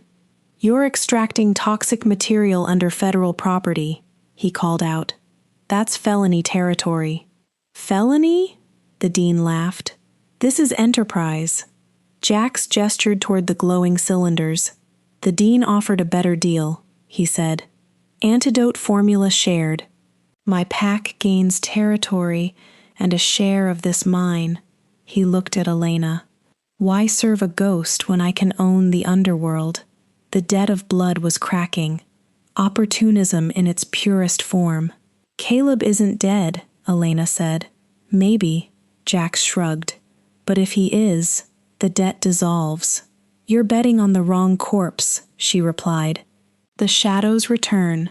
The industrial elevator at the far end of the chamber began to descend. Everyone turned. Metal groaned. Chains rattled. The platform lowered slowly, revealing Toby. He stood calmly, hands resting on a small remote device. He looked absurdly normal in a windbreaker. "Evening!" Toby called down. The dean's voice sharpened. "Kill him." The mercenaries shifted, but Toby pressed a button. The overhead lights flickered, then shifted to ultraviolet violet. The chamber bathed in an eerie purple glow. Jax stiffened. His smirk vanished. What did he? His body locked mid-motion. Muscles seized. He dropped to one knee, snarling. The antidote in his bloodstream reacted violently with the celestial mercury particles suspended in the air. Caleb's cure hadn't just healed him. It had marked him. A delayed trap. The first Alpha Codex's final rule of debt. Elena said calmly, as Jax collapsed, paralyzed but conscious. "Never betray the king who saved your breath." The mercenaries hesitated. Miller moved fast, disarming the nearest guard with brutal efficiency. A shot rang out, ricocheting off metal. Toby triggered another switch. Extraction rigs powered down. Emergency sirens blared across the chamber. Above them, Red strobes began flashing. "You didn't think Caleb would let you renegotiate terms," Toby said, almost cheerfully. From the shadows beyond the elevator shaft, a familiar figure stepped forward. No hoodie, no disguise, black coat, eyes like molten gold under ultraviolet light. Caleb, alive, unmistakably. Jax's eyes widened in fury and humiliation. "You, debt," Caleb corrected softly. He walked past Jax without looking down, his gaze fixed on the control console and the intercom mic. "Dean Sterling," Caleb said evenly. The chamber fell silent. "You invested heavily in excavation." He placed his hand on the main system override. "I prefer demolition." The dean's voice crackled. "You wouldn't." Caleb glanced once at Elena. "No mask now, just trust." Then he pressed the override. Extraction data, shipping routes, buyer manifests, donor accounts, began broadcasting outward across unsecured emergency channels. Miller's police band radio exploded with activity. Backup units en route. State regulators notified. Media tipped. The mine's secrecy evaporated in real time. "You see," Caleb said calmly into the mic, "wealth is leverage." He leaned closer. "But exposure is extinction." Alarms intensified. Mercenaries dropped weapons as police sirens echoed from above ground. Jax lay paralyzed at Caleb's feet. The dean's voice dissolved into static, the chamber filled with flashing red and violet light. For the first time, the mine wasn't hidden, it was illuminated. Caleb turned toward Elena. "You chose your battlefield." She met his gaze. "You taught me how." Outside, rain continued to fall over Crestview. But beneath the university, power had shifted, and the enemy of their enemy had just learned. Ghosts do not haunt quietly. They dismantle empires. Chapter 14, The Hidden Dagger. The mine didn't quiet after the broadcast. It screamed. A low, violent vibration rolled through the cavern, shaking metal beams and cracking stone. Control monitors along the wall flickered from red alerts to flashing structural schematics of Crestview University. Lines spread like fractures across the blueprint. "Elena," Miller started. She didn't need him to finish. "He's venting the byproduct," she breathed. Her seer senses, muted in the null zone, suddenly flared as pressure destabilized the shielding. The lead lining was cracking. "The dean's liquefying the soil beneath the foundations," she said, horror sharpening her voice. "The library will sink into the cavern. Above them, 500 students. Finals week. No idea the floor beneath their textbooks was dissolving." Miller was already on his radio, shouting evacuation codes, but the industrial elevator had locked down, and the tremors were intensifying. The dagger in the dark. "There's a service staircase," Toby shouted over the noise, pointing to a rusted iron door, half hidden behind extraction pipes. "Manual access. 60-foot vertical climb. Stone cracked overhead. Mercury condensate dripped from fractured seams like glowing tears." They sprinted toward the door and froze. A figure stepped from the steam, controlled, silent. Sarah. Her platinum braid was undone now, hair wild around her face. Her claws were extended and coated in a faint toxic green sheen. Mercury tipped. "No one leaves," she said, voice steady. The betrayal no longer felt surprising. It felt inevitable. "You chose the dean," Elena said, disbelief tightening her throat. "I chose survival," Sarah replied. "He promised me leadership of whatever remains." The cavern groaned. "He promised you a crown?" Elena asked. "He promised me power." From above Caleb's voice suddenly thundered through the PA system, cold and echoing through the metal ribs of the mine. Sarah. She flinched. The first Alpha Codex taught that a trader's greatest weakness is believing their employer is different from them. The monitors flickered to another schematic.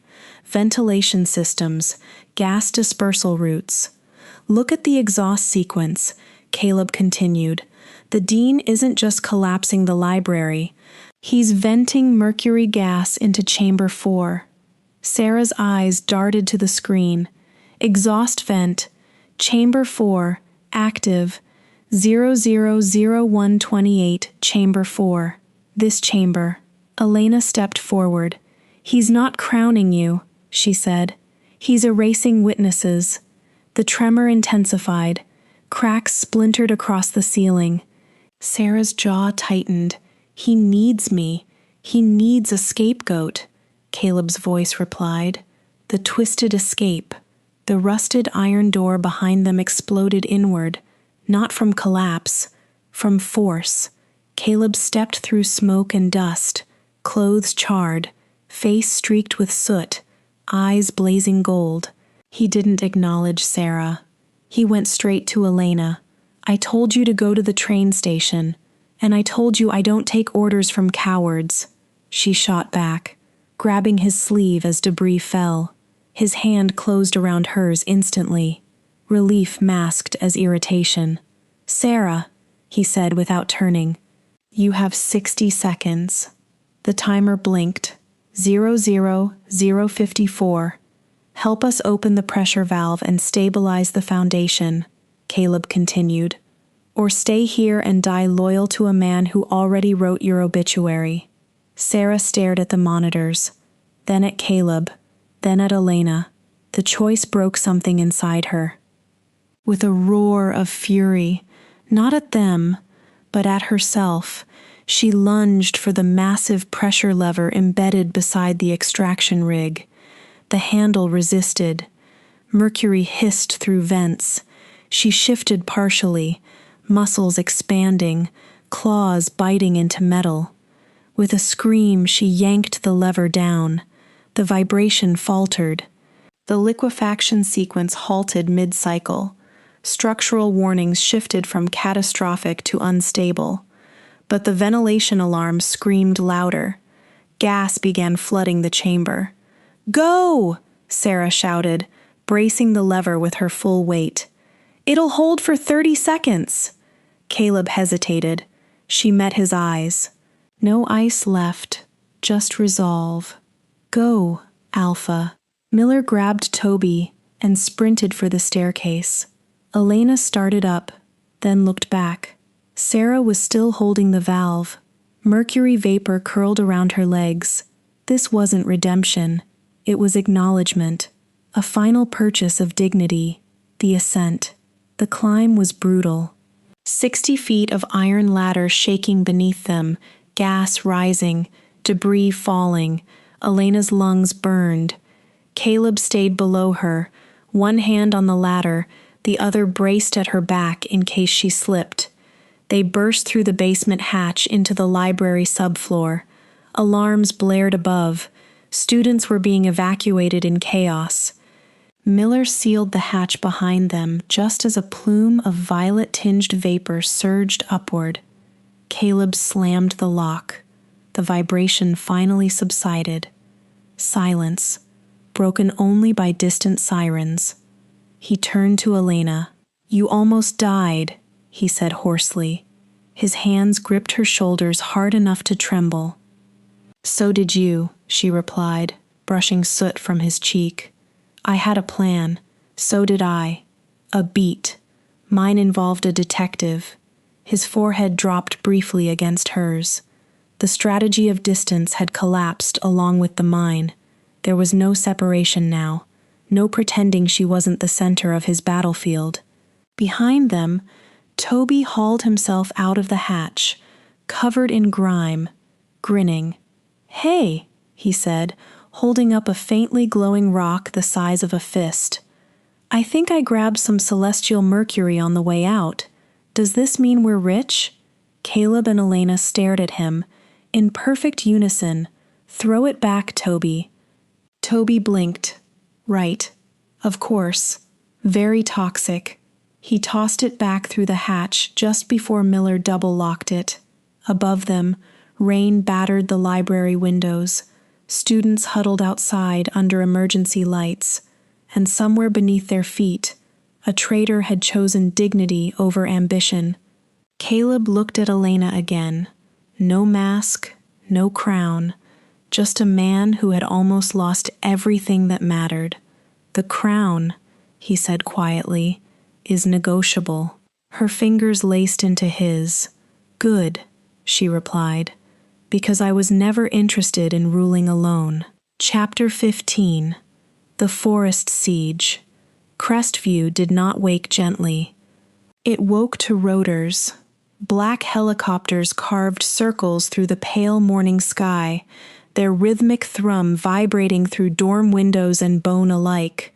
Students stumbled outside expecting another emergency drill. Instead, they found armed contractors. Vanguard Solutions insignias gleamed on tactical vests. Checkpoints sprang up at campus gates. Snipers positioned themselves along dorm rooftops with methodical precision. The dean had abandoned subtlety. This was no longer subversion. This was Kutayudha, open war. Caleb stood at the forest's edge, binoculars steady in his hands. The ancient Blackwood territory loomed behind him, oak and pine thick with ancestral memory. "They're cutting us off from the Janapada," he said quietly. "No access to food supply routes, no digital grid, no campus influence." Elena sat on a moss-covered log, satellite uplink dish angled through the canopy. Her laptop screen flickered with intercepted Vanguard logistics. "He's not starving you," she replied. "He's baiting you." She rotated the screen toward him. Thermal drones hovered over the football field. At its center, stacked metal crates, remaining celestial mercury. Toby muttered. "No," Elena corrected. "That's what he wants us to believe." She highlighted sniper placements around the field. "If you charge in for those crates, you're dead." Caleb lowered the binoculars. "Good thing I don't charge." He turned toward the forest. "He owns buildings." A faint smile curved his mouth. "I own the wild." The strategy of the disappearing army. Caleb did not form ranks. He dissolved them. Wolves, Blackwood remnants, and a begrudging, debt-bound Jacks among them, melted into shadow beneath the trees. When Vanguard units advanced into the forest to flush out insurgents, they encountered silence, then confusion. Sama, the lure. Toby deployed concealed speakers across the northern ridge. Deep, echoing wolf howls rippled through the canopy. The mercenaries pivoted north. Beta, the split. Elena breached Vanguard's comms encryption. Unit Bravo redirect west. Negative. Fall back east perimeter. Conflicting orders flooded their headsets. The squads fractured. Donda, the strike. Caleb and Jax descended without spectacle. Tripwires woven from mountain laurel snapped ankles. Hidden pits cushioned by pine needles collapsed beneath heavy boots. Rifles jammed with resin-coated debris. No claws, no roars, just terrain turned weapon. The forest didn't attack. It misdirected. Within 20 minutes, Vanguard's formation was chaos. The twisted suspicion. "Elena?" Caleb's voice crackled through his earpiece as he disarmed another mercenary. Her screen flashed red. "Stop," she said sharply. "The football field crates aren't mercury." He froze. "What?" "I just breached the dean's private cloud backup. He moved the real shipment to the campus chapel an hour ago." Her voice tightened. "The crates on the field are silver oxide explosives." Caleb looked toward the distant stadium. Snipers waited. Explosives primed. He understood instantly. If he had charged, He wouldn't have died from bullets.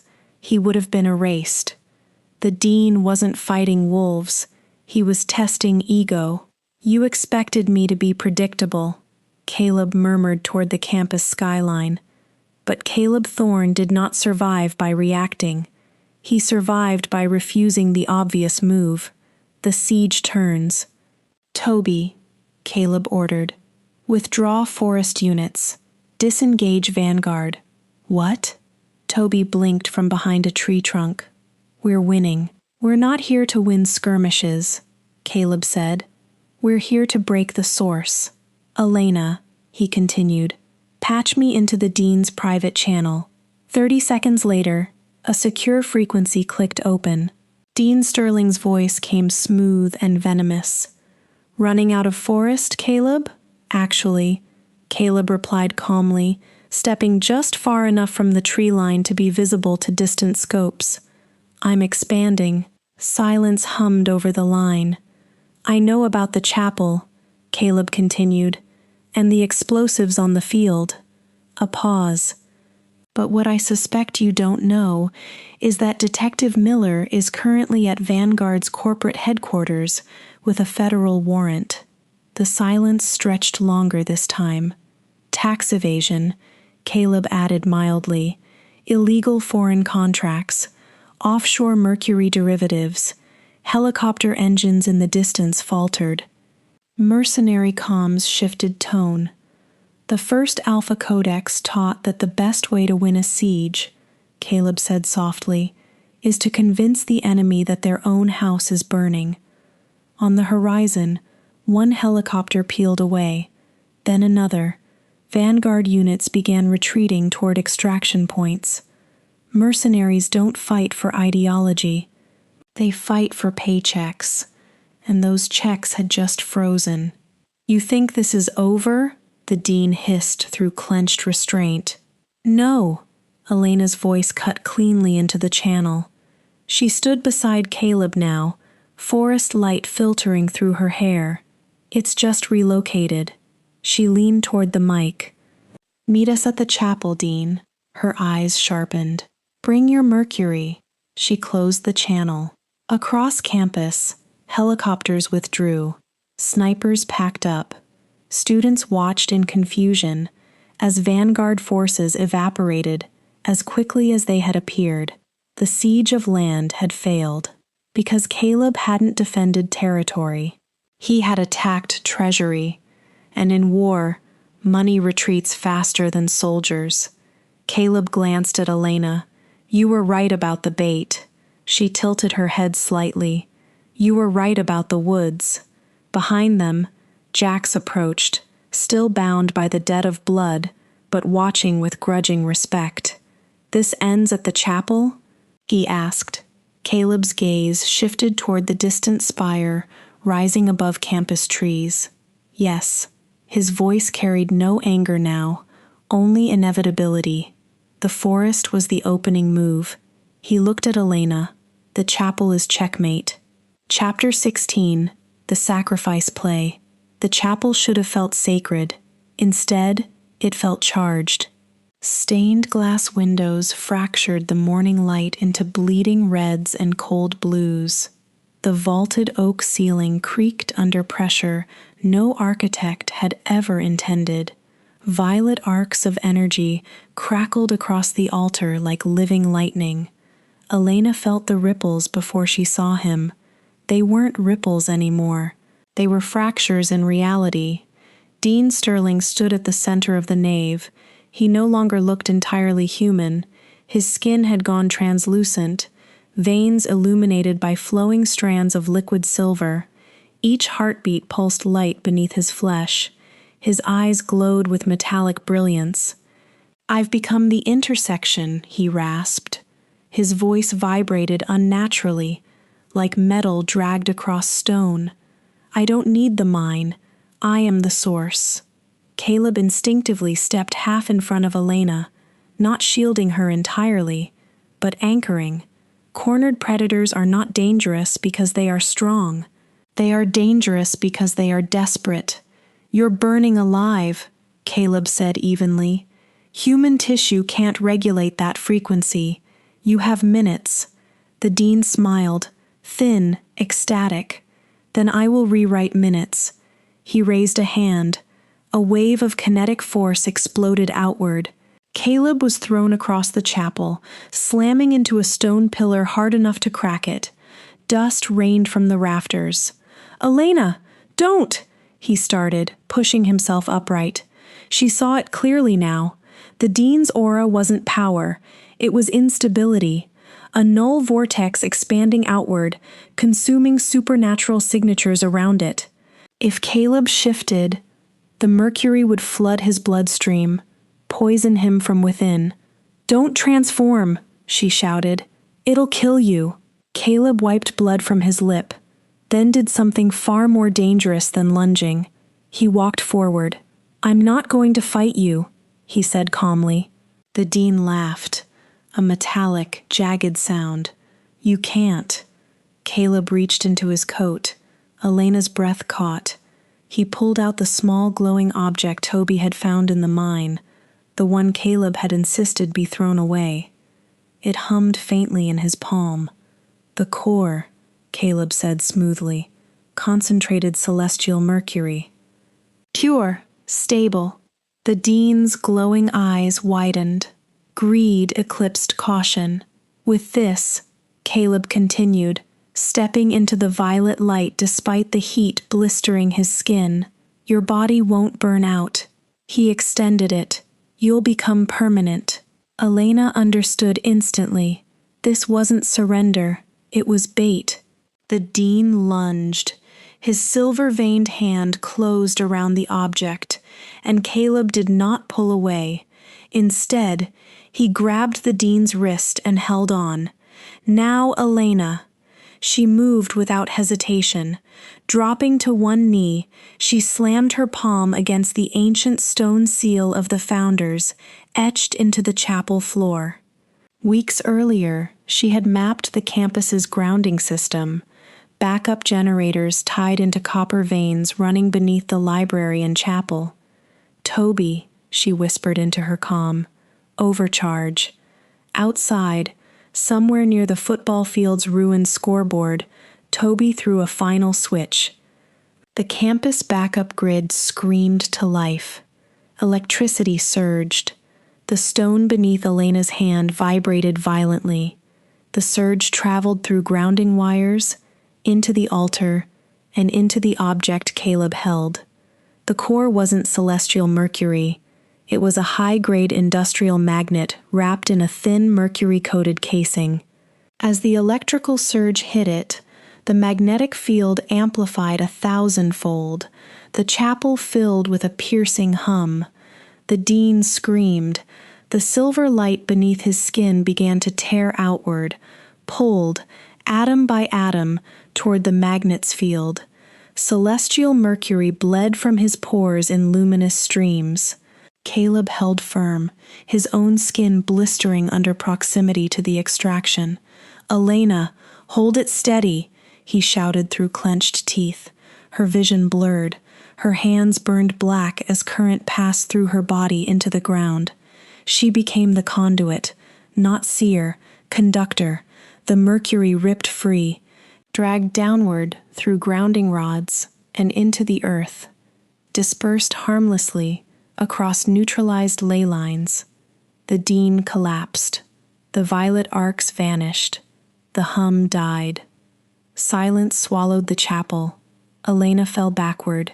Caleb caught her before she hit the stone. Her hands were scorched, her breathing shallow. "You used a magnet?" she wheezed, a faint, incredulous smile forming. He brushed soot from her cheek with shaking fingers. "Greed is the easiest force to redirect," he murmured. "I knew he wouldn't resist the idea of becoming a god." She glanced weakly at the object still clutched in his hand. "And the magnet?" "Toby," Caleb admitted quietly. Chaos variable. Footsteps echoed from the chapel doors. Toby stumbled in, covered in soot and clutching a fire extinguisher. "Is it over?" he asked, blinking at the collapsed dean. Also, I may have accidentally blown up the football scoreboard again. Caleb exhaled slowly. It's over. Sirens wailed outside. Miller's voice echoed faintly from the courtyard, coordinating arrests. The dean, once glowing with stolen divinity, now lay trembling and human. Caleb pulled Elena gently against his chest. The strategy of distance was ash. The sacrifice play had worked, and it had cost him the illusion that he could protect her by pushing her away. "We don't have paychecks anymore, Toby," Caleb said quietly, eyes never leaving Elena's face. Toby blinked. "We don't." Caleb allowed himself the smallest, exhausted smile. "We have a university to rebuild." Elena looked up at him, and this time she whispered, "No minds underneath." He nodded once. No secrets buried in the foundation. Outside, rain began to fall again over Crestview, but this time, it sounded like cleansing, not concealment. Chapter 17. The Alpha's Mercy. The chapel still smelled of ozone and scorched stone. Sunlight filtered through stained glass, scattering fractured colors across the unconscious body of Dean Sterling. His silver glow was gone. He looked smaller now. Human. That was when the other alphas arrived. They did not storm in. They entered slowly, deliberately. Leaders who had watched the chaos from a distance and waited to see who would stand when it ended. White Mountain, River Fang, Iron Ridge. Their presence pressed against the chapel air like a second storm. They saw the fallen dean. They saw Caleb standing over him. They saw Elena, steady but altered, and they wanted blood. "Finish it," rumbled the White Mountain Alpha, a man built like a glacier given muscle. "He tried to strip our land to bedrock. There is only one punishment for that." A low murmur of agreement followed. "Donda, finality, erasure." Caleb helped Elena to her feet first. Only then did he turn to face the circle of wolves. His expression was no longer that of a student, nor even merely an alpha. It was something steadier. "I won't kill him," Caleb said. The words landed like a stone dropped into deep water. The murmurs sharpened. "He deserves nothing less," Iron Ridge growled. "No," Caleb replied evenly. "He deserves something far worse." He stepped aside, exposing the dean fully to the circle. "If I kill him, he becomes a martyr to the Silver Compass. A symbol. They will replace him with someone smarter." He looked down at Sterling with cold clarity. "But if we hand him to human justice, if the world sees him as a thief, a fraud, a criminal hiding beneath philanthropy, his empire dies with ridicule." He lifted his gaze back to the alphas. "A dead enemy haunts you. A disgraced one educates your enemies." Silence stretched between them, measured, evaluating. "And the mine?" Riverfang demanded. "Sealed," Caleb answered. "Concrete tonight, reinforced steel after. The university becomes neutral ground. Any wolf who attempts to reclaim celestial Mercury will answer to me." That was not a threat. It was law. The White Mountain Alpha studied him for a long moment, then gave a slow nod. "Mercy," he said, "is only weakness when it is sentimental." Caleb met his gaze evenly. "This is not sentimental." The broken sword. Jack stepped forward from the periphery. His posture was wary, not defiant, not submissive, measured. "I betrayed you," he said plainly. "No excuses, just fact." "In the old law," Jax continued, "you would take my head." Caleb approached him. They stood nearly eye to eye. "Yes," Caleb said quietly, "I would." The chapel stilled. "But steel is tested by heat," Caleb continued. "You bent. You did not break." He wiped ash from Jax's shoulder, not gently, not cruelly. Your debt of blood is cancelled. A ripple of surprise passed through the alphas. But your pack, Caleb added, voice hardening, will serve under Blackwood's stewardship for 1 year. You will guard the borders. You will protect the students you once considered merchandise. Jax's jaw tightened. To be spared was mercy. To be assigned was judgment. I accept, he said, not out of humiliation, out of recognition. The old rivalry had shifted, the seer rewritten. While the alphas began dispersing, issuing orders, making calls, stabilizing their territories, Elena remained near the altar. Her hands were steady now. Too steady. Caleb noticed immediately. "What is it?" he asked softly. She lifted her gaze. Her eyes, beneath the faint shimmer still lingering, were different. The grounding didn't just disperse the mercury, she said. It rewired the null zone. She looked toward the rafters. "I can see the lines again." "And?" Caleb pressed. "They're not just in the earth anymore," she swallowed. "They're in people." She turned slowly, scanning the chapel. "I can see loyalties, microfractures in truth. I can see who would turn under pressure." Her breath hitched slightly. "And I can see something else." Caleb's hand settled lightly at her back. "What?"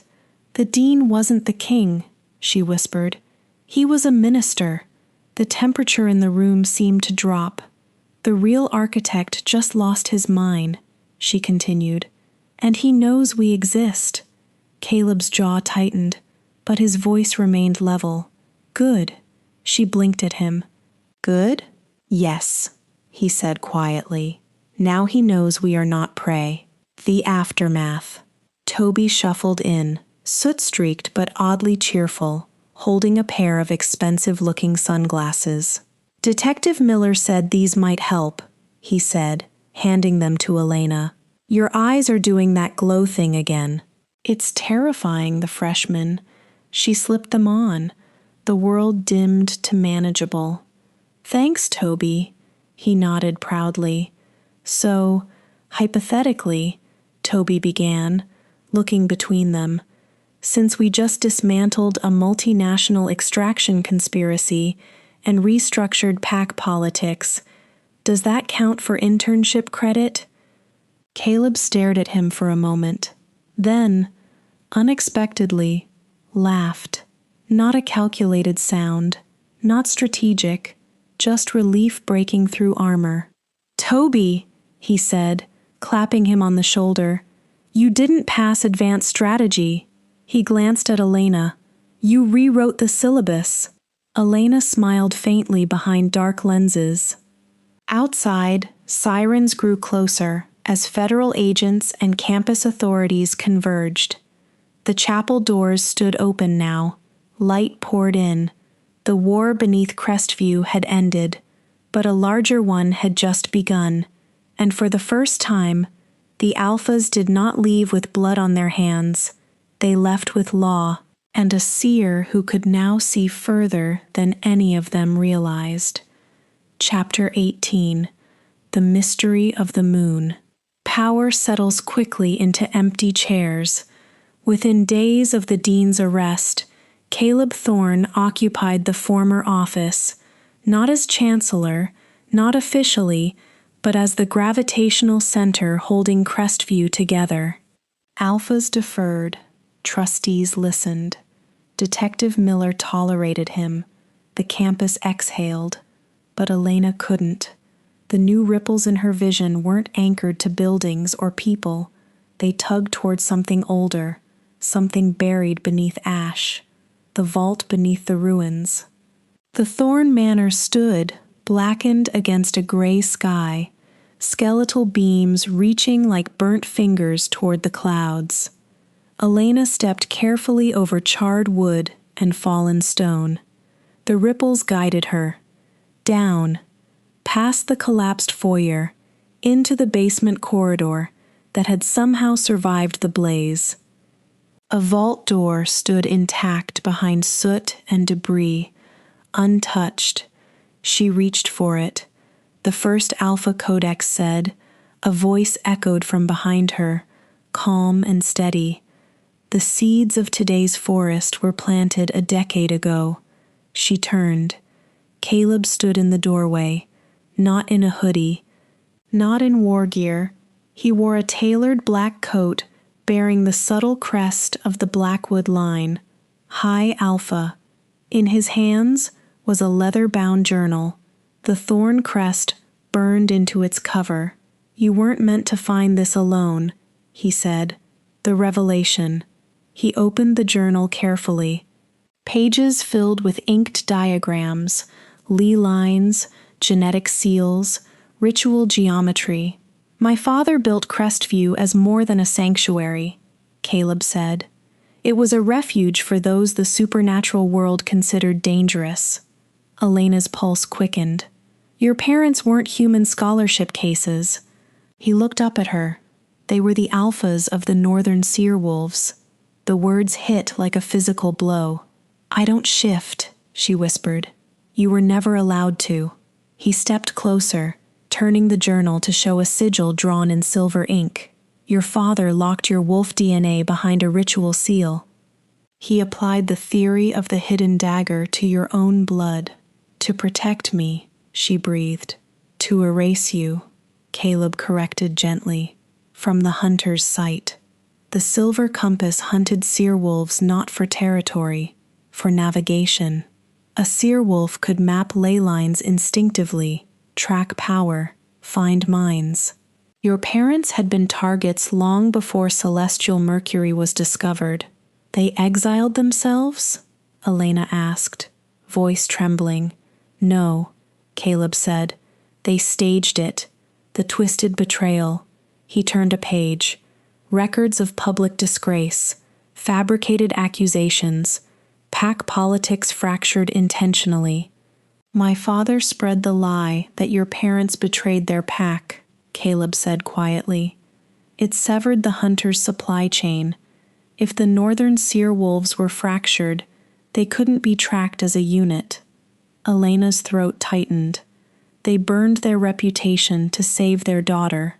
And my father made the world believe they were gone, Caleb finished. The truth settled heavy between them. Her life at Crestview, the scholarship, the cafe, even Caleb's presence in that first moment. Not coincidence, design. So I wasn't an asset you found, she said softly. I was a responsibility you inherited. Caleb closed the journal. I didn't know, he said firmly. I thought you were a human variable. He stepped closer. I was wrong. His hand rose slowly to her cheek. You are the only person in this world who stands on equal ground with me. For once, there was no strategy behind his words. Only truth. The sky fractures.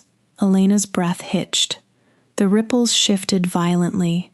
Not from the ruins, from above. She staggered slightly, grabbing his sleeve. The High King, she whispered. Caleb stiffened. What? He's not assembling an army. Her voice shook. He's already here. Where? Her eyes lifted toward the direction of campus. The null zone. Her breath came faster. When we grounded the Mercury, the magnet amplified the signal. It wasn't just a dispersal. It was a beacon, Caleb realized. She nodded. The only person who understands the ritual that sealed my DNA would recognize that frequency. The implication settled cold. Someone powerful, someone patient, someone who had been waiting. The name. Footsteps pounded through the ruins. Toby burst into the basement corridor, breathless, tablet clutched in his hands. You're not going to believe this, he gasped. Caleb's posture shifted instantly. What? The board just appointed an interim chancellor. Elena felt the ripple spike before he spoke the name. He says he's an old friend of the Thorne family. Toby swallowed. Alexander Vance. The surname echoed like a gunshot in the hollow ruin. Vance. Her father's name, her sealed bloodline. Caleb's hand moved instinctively to the blade at his side. "The first Alpha Codex said," he murmured darkly, "when the enemy wears the face of a friend, the war has truly begun." Elena's sunglasses slipped slightly down her nose. Her eyes, bright beneath the tint, fixed on the distant silhouette of Crestview's spires. "If he knows how to unlock the seal," she whispered, "then he doesn't just want the university." She felt the shift in her blood. "He wants me." The wind moved through the burned beams above them. Ash drifted like falling snow. Caleb stepped closer, voice steady but edged with steel. "Then we stop him." She looked at him. For the first time since the chapel, fear flickered. Not for the university, not for the pack, for herself. The mystery of the moon was no longer buried. It was walking through the front gates, and it carried her father's name. Chapter 19. The Coronation. The great hall had never looked more immaculate. Crystal chandeliers shimmered. Marble floors reflected candlelight. Faculty in tailored suits whispered about renewal and stability. Students applauded politely as the university board introduced their savior, Interim Chancellor Elena Vance, silver-haired, impeccable, smiling like history had forgiven him. To the crowd, he was restoration. To Caleb and Elena, he was illusion perfected, the false mirror. Caleb stood at the back of the hall, posture relaxed, gaze lethal. Alexander's ripple was immaculate, tuned to Elena's frequency with surgical precision. To anyone watching with seer eyes, he felt almost familiar, too familiar. "He's using blood link theory," Caleb murmured into the mic embedded in his cufflink. "If he claims your father's name, he anchors your doubt. Hesitation is the first weakness."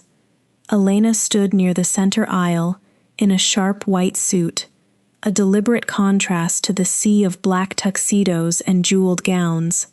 White, truth. She approached the newly crowned chancellor. "Father," she said calmly. The word cut through her like glass.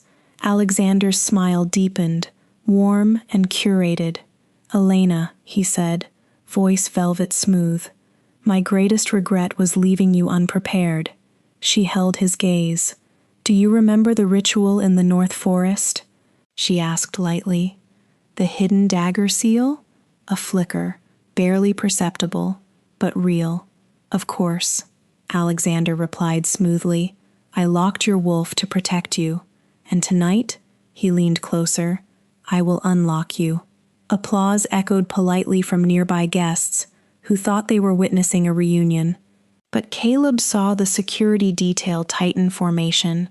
Not mercenaries, purifiers, elite, bare-handed wolf killers. "Elena," Caleb said quietly through the comm, "he's not unlocking anything. He's harvesting." Her pulse sharpened. "Theory of the root," Caleb continued. "He wants the seer wolf essence. You're not a daughter. You're a battery. The open trap." The clock ticked toward midnight. A symbolic flourish Alexander had insisted upon. Toby shuffled past in a waiter's uniform 2 sizes too big. "Champagne?" he chirped nervously.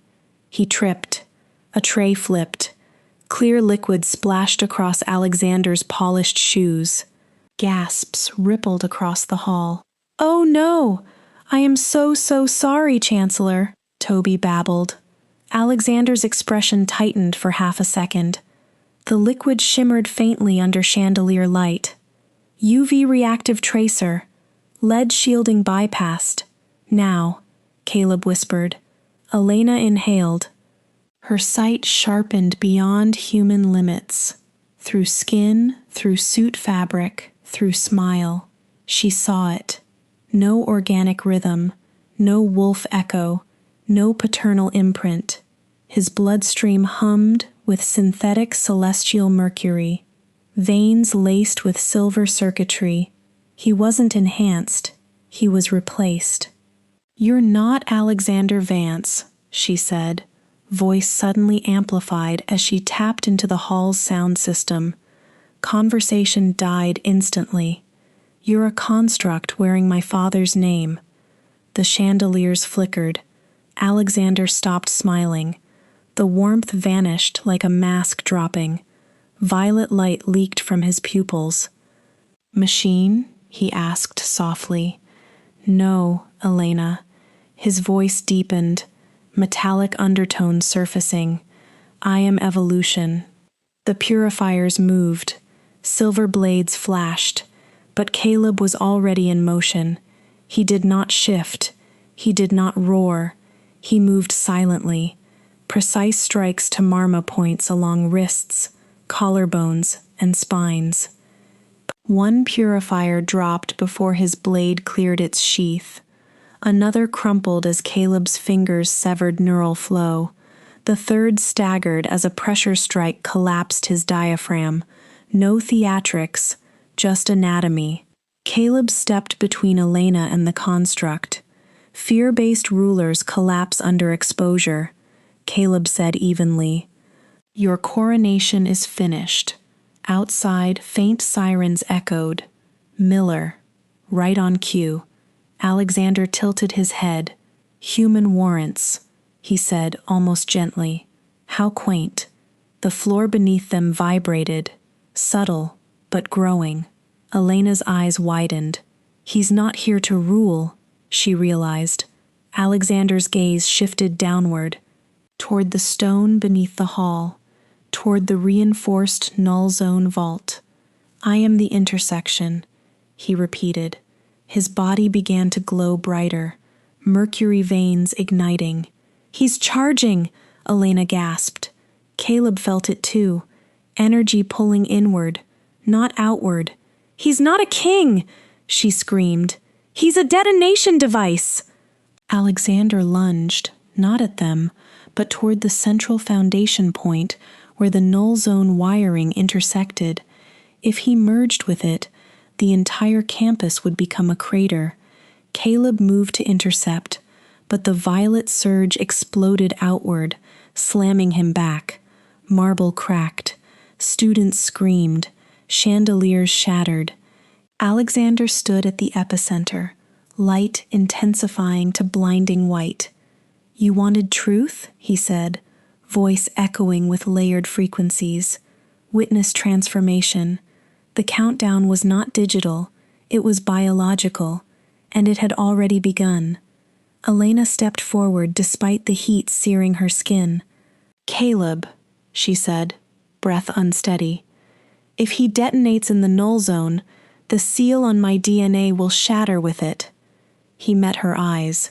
Understanding hit instantly. A bomb, a beacon, and a key, all in one body.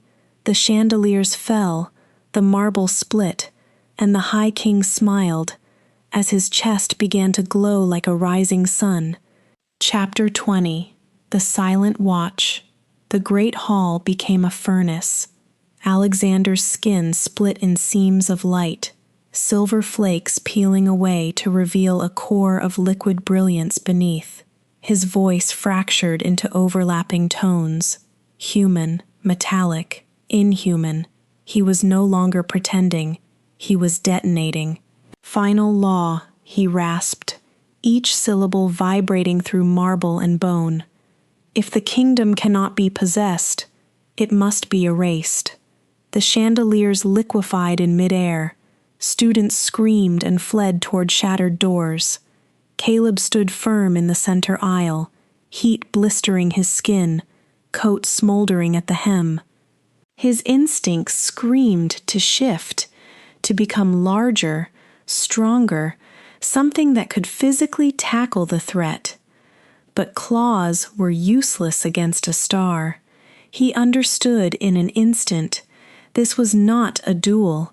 It was a sacrifice equation, the safety valve. "Elena, stay back!" he shouted. Her sunglasses shattered, lenses fracturing under pressure.